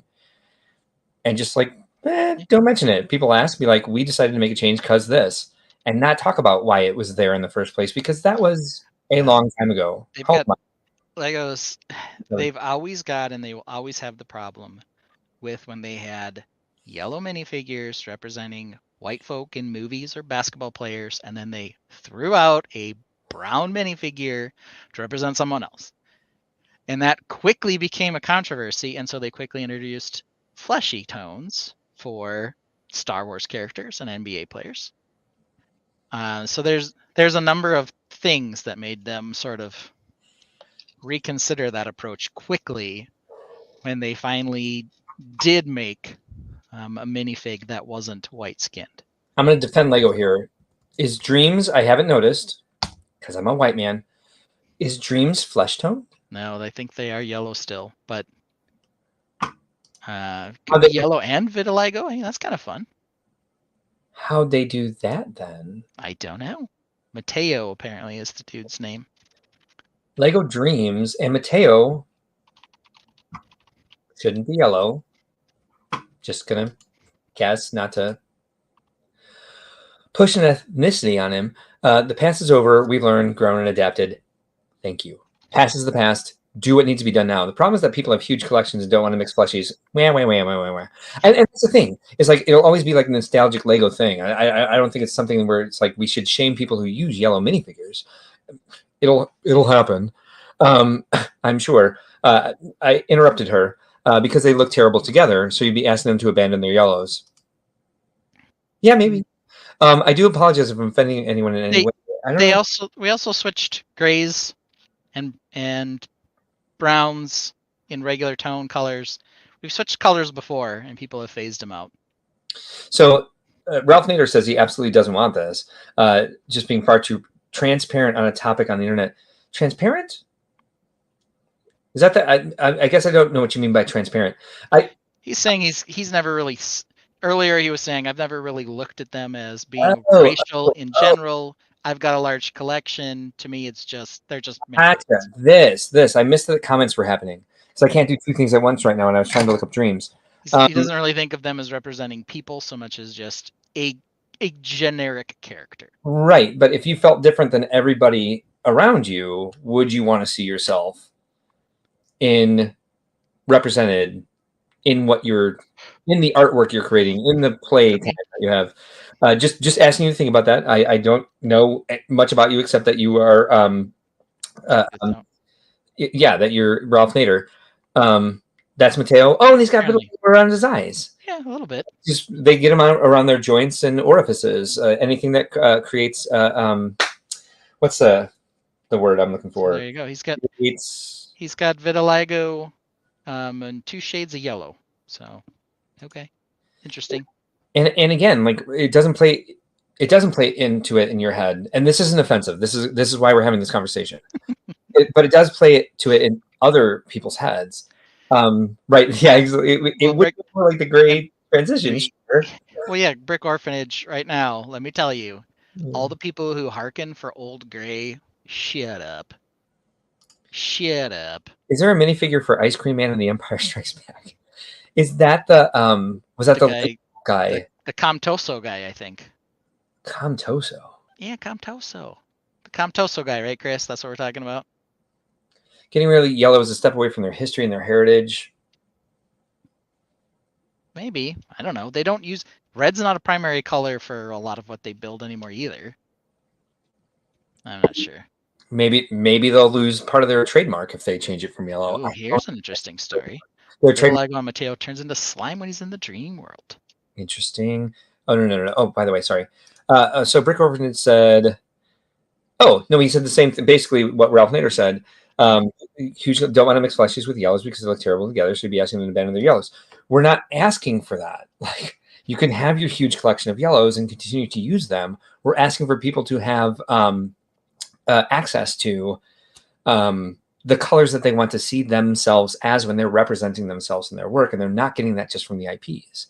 And now, as new kids are being introduced to the brand, they want to be able to play with it in a way that builds their self-esteem by seeing themselves in that positive world. It's just information that's out there. And I'm not saying I'm right. I'm not saying this needs to happen. I'm saying this is my opinion. I very much appreciate you guys sharing your opinion on this matter with me. I'm going to go out on a limb and I perhaps say that a lot of the resistance to this happening. Am I wrong to say that I think it's coming from people that look like you and I, Ben? I mean, I don't know that I've heard other people say who do not look like you and me that they would prefer to keep the yellow. Yeah. I think though, yeah, I guess we could find that out sometime. Part of it is people who are creating sig figs. Yeah.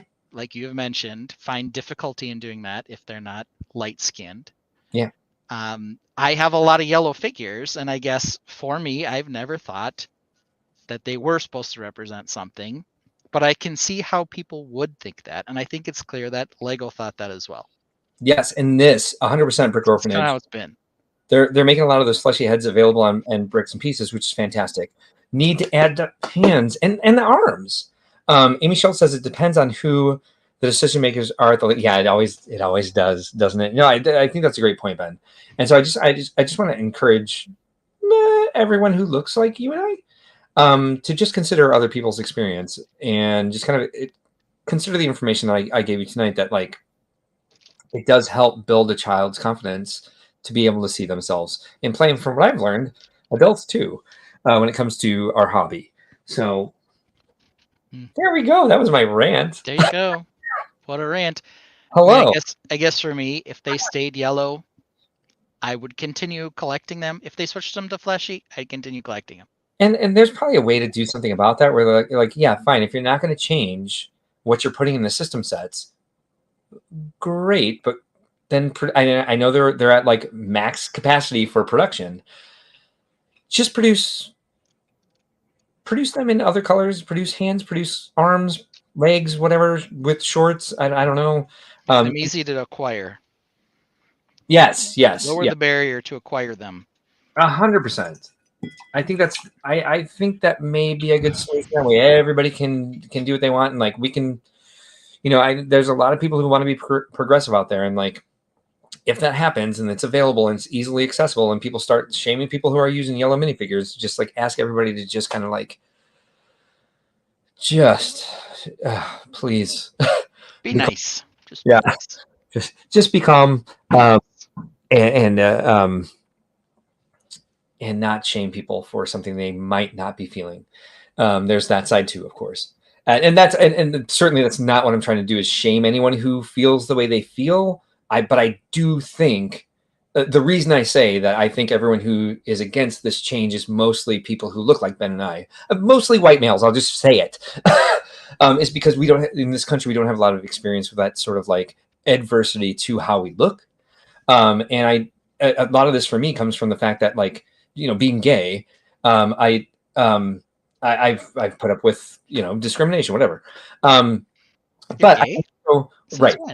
I can walk into a room and try to pretend that I'm not, or hide that, or not talk about it, or whatever. And like, and these people can't, you know, that's true. They're going to be judged because they look this way. They are this way. They're born this way. And they can't hide it. I can at least try to hide it for me if I feel unsafe.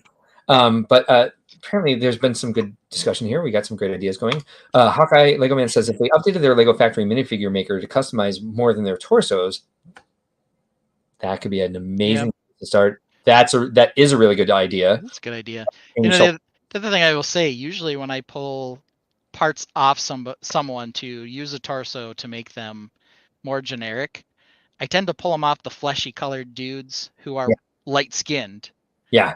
I don't tend to pull them off the other figures for whatever reason. I don't know why. But that probably tells you something. Yeah. Like, you got to keep them in place so you know where they're at. Consciously or whatever. It's like the whole bag of fleshy hands, but they all look like this. They don't. There's no dark skinned ones. It's strange. I have plenty of dark skinned minifigures. And that's what I said to Nick today. I was like, so all your sig figs wear gloves? And she's like, yeah. Alternate candidate says, feels like he's making fair. It feels like I'm making fair points, so I eliminate the yellow. And I think I kind of came to that too in this conversation. It doesn't need to be necessarily eliminated, but like at least get the option out there for people who do want to see it. I think the reason my original idea was to get rid of the yellow in system sets was just for the kids who are being introduced to it, who might not like be able to find, or in that case afford, like the minifig maker, or like be able to like live in an area that has a Lego store and be able to get access to these if they are making them as replacements for what they have in their main product line.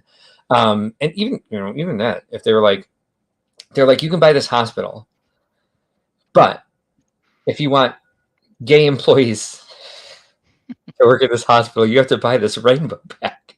I'd be like, so I got to pay you extra for this. So I think that's just kind of like the symbiosis I would like to see. And then Brick Dad says purist, I think. And I don't know why he said that because I've lost the thread here. The purists do not want colored minifigures. Gotcha. They're also the ones who say we never should have replaced dark gray with light blue or dark bluish gray. And I will tell you which color is more pleasant to look at. It's the second newer, better looking one. Yeah. Sorry, old dark gray fans. That color sucks. And I'm not saying Lego's racist. I'm saying they are not responding. I think they're. For such a otherwise progressive company, they are very much holding on to this. Thank you. For whatever reason. That's exactly my point. And people complained about the number of female heads in the Lion Knight's castle. I've been to Denmark. There is diversity there. What I said originally was maybe in the 70s there was not, but however there is now. And Denmark, Sweden, Norway, all three of them, and there's been a lot of refugee crises in Europe and the Middle East, and I'm sorry, the Scandinavian countries have opened their doors to refugees. There's a lot of diversity in the Scandinavian countries. I'm not saying that at all. And thank you for calling me out on that, just to make sure I wasn't going too far in the other direction. It's a bit like complaining about all the Asians in anime. Brick Dad Build says the investment collectors having yellow headsets, stepping away is a fear. Aww, are they scared? We need a minifig creator set, just like, yep. Agreed. That would be very cool. That'd be a great way to solve it. Like, just kind of do like what the Pharrell Williams set is doing, and just like have all these heads and all these parts, and just want in your sets. If they match what's in the sets. Well, we can have 2 colors of this thing. just saying. Exact same dang thing. One's white and one's gray. Ben, drop your mic. I don't know. Drop the mic, man. Just saying. Yeah, like Hawk just said, like emojis. Well, anyway, next week you're apparently maybe not here. Is Jesse still here? Jesse, are you still here? Jesse, where are you? Jesse, I'm calling a Jesse audible. Where's Jesse? He may have already left. He did. I gotta get you. Gotta get with you, Jess, and talk about whether or not Jesse needs a walk-up song. Because if not, I guess I have another option. I've been on a live stream with this person before. Maybe this person who streams on Friday nights along with Jesse sometimes would try this show. Oh my God. I don't know. That could be iconic and crazy too. That totally could be. And so who knows? You've got 2 live stream hosts in the house. That's true. I've got one who wants to be on stream and then says nothing, and I got the other one who says they're not going to say anything and then comes on and rattles off a bunch of hot boiling nonsense towards Dad. So there are 2 in the house, but reaching out to our other friends could be fun as well. Yeah. So next week we'll have a show. Just not 100% sure who your host will be the entire time. So, hey, a little mystery. My wife is not going to be in town, so it's going to be extra interesting in the Hauger household. So we might not go 3 hours and 11 minutes. Right, which I didn't expect to do tonight either, but, whatever. It happens. So before we go anywhere, though, there is one thing that we always like to say, and this one I didn't even have to move to the top of the list because it's always here. Our friend Bob Ross says this. Mm-hmm. There are no mistakes. There are only happy accidents. Bob Ross. All right. Thanks, everybody, for joining us this week. And thank you for having that conversation we had there at the end. I did not expect to have that conversation tonight, but I do appreciate everyone's sharing their opinion and having a serious conversation about just how we can build the community, make things better, make people happy, try to make everyone happy. And this song makes me happy.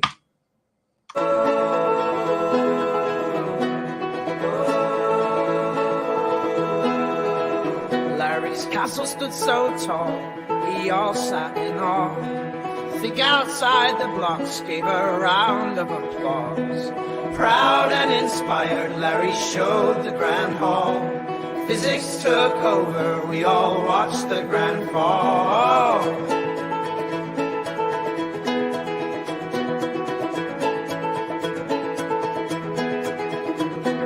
Bricks fail, crashing dreams to the ground. In that moment, silence was the only except for Mark screaming, no, no, no, no, no.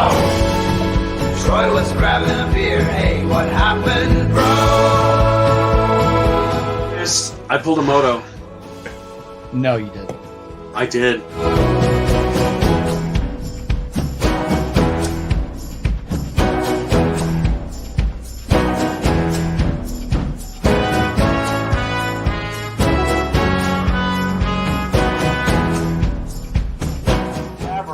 Under the castle, so dragons live here, right? Oh my god, yes. Level 1 dungeons. We got kitchens. This is a double high. This is the grand hall. No, no, no, no, no, no, no, no, no. Like the grand hall. I believe everything happens for a reason, and maybe this reason is for you to rebuild it better, bigger and better. Shut up, Troy. My castle just fell. There's only 6 weeks to go. I'm in a full hell.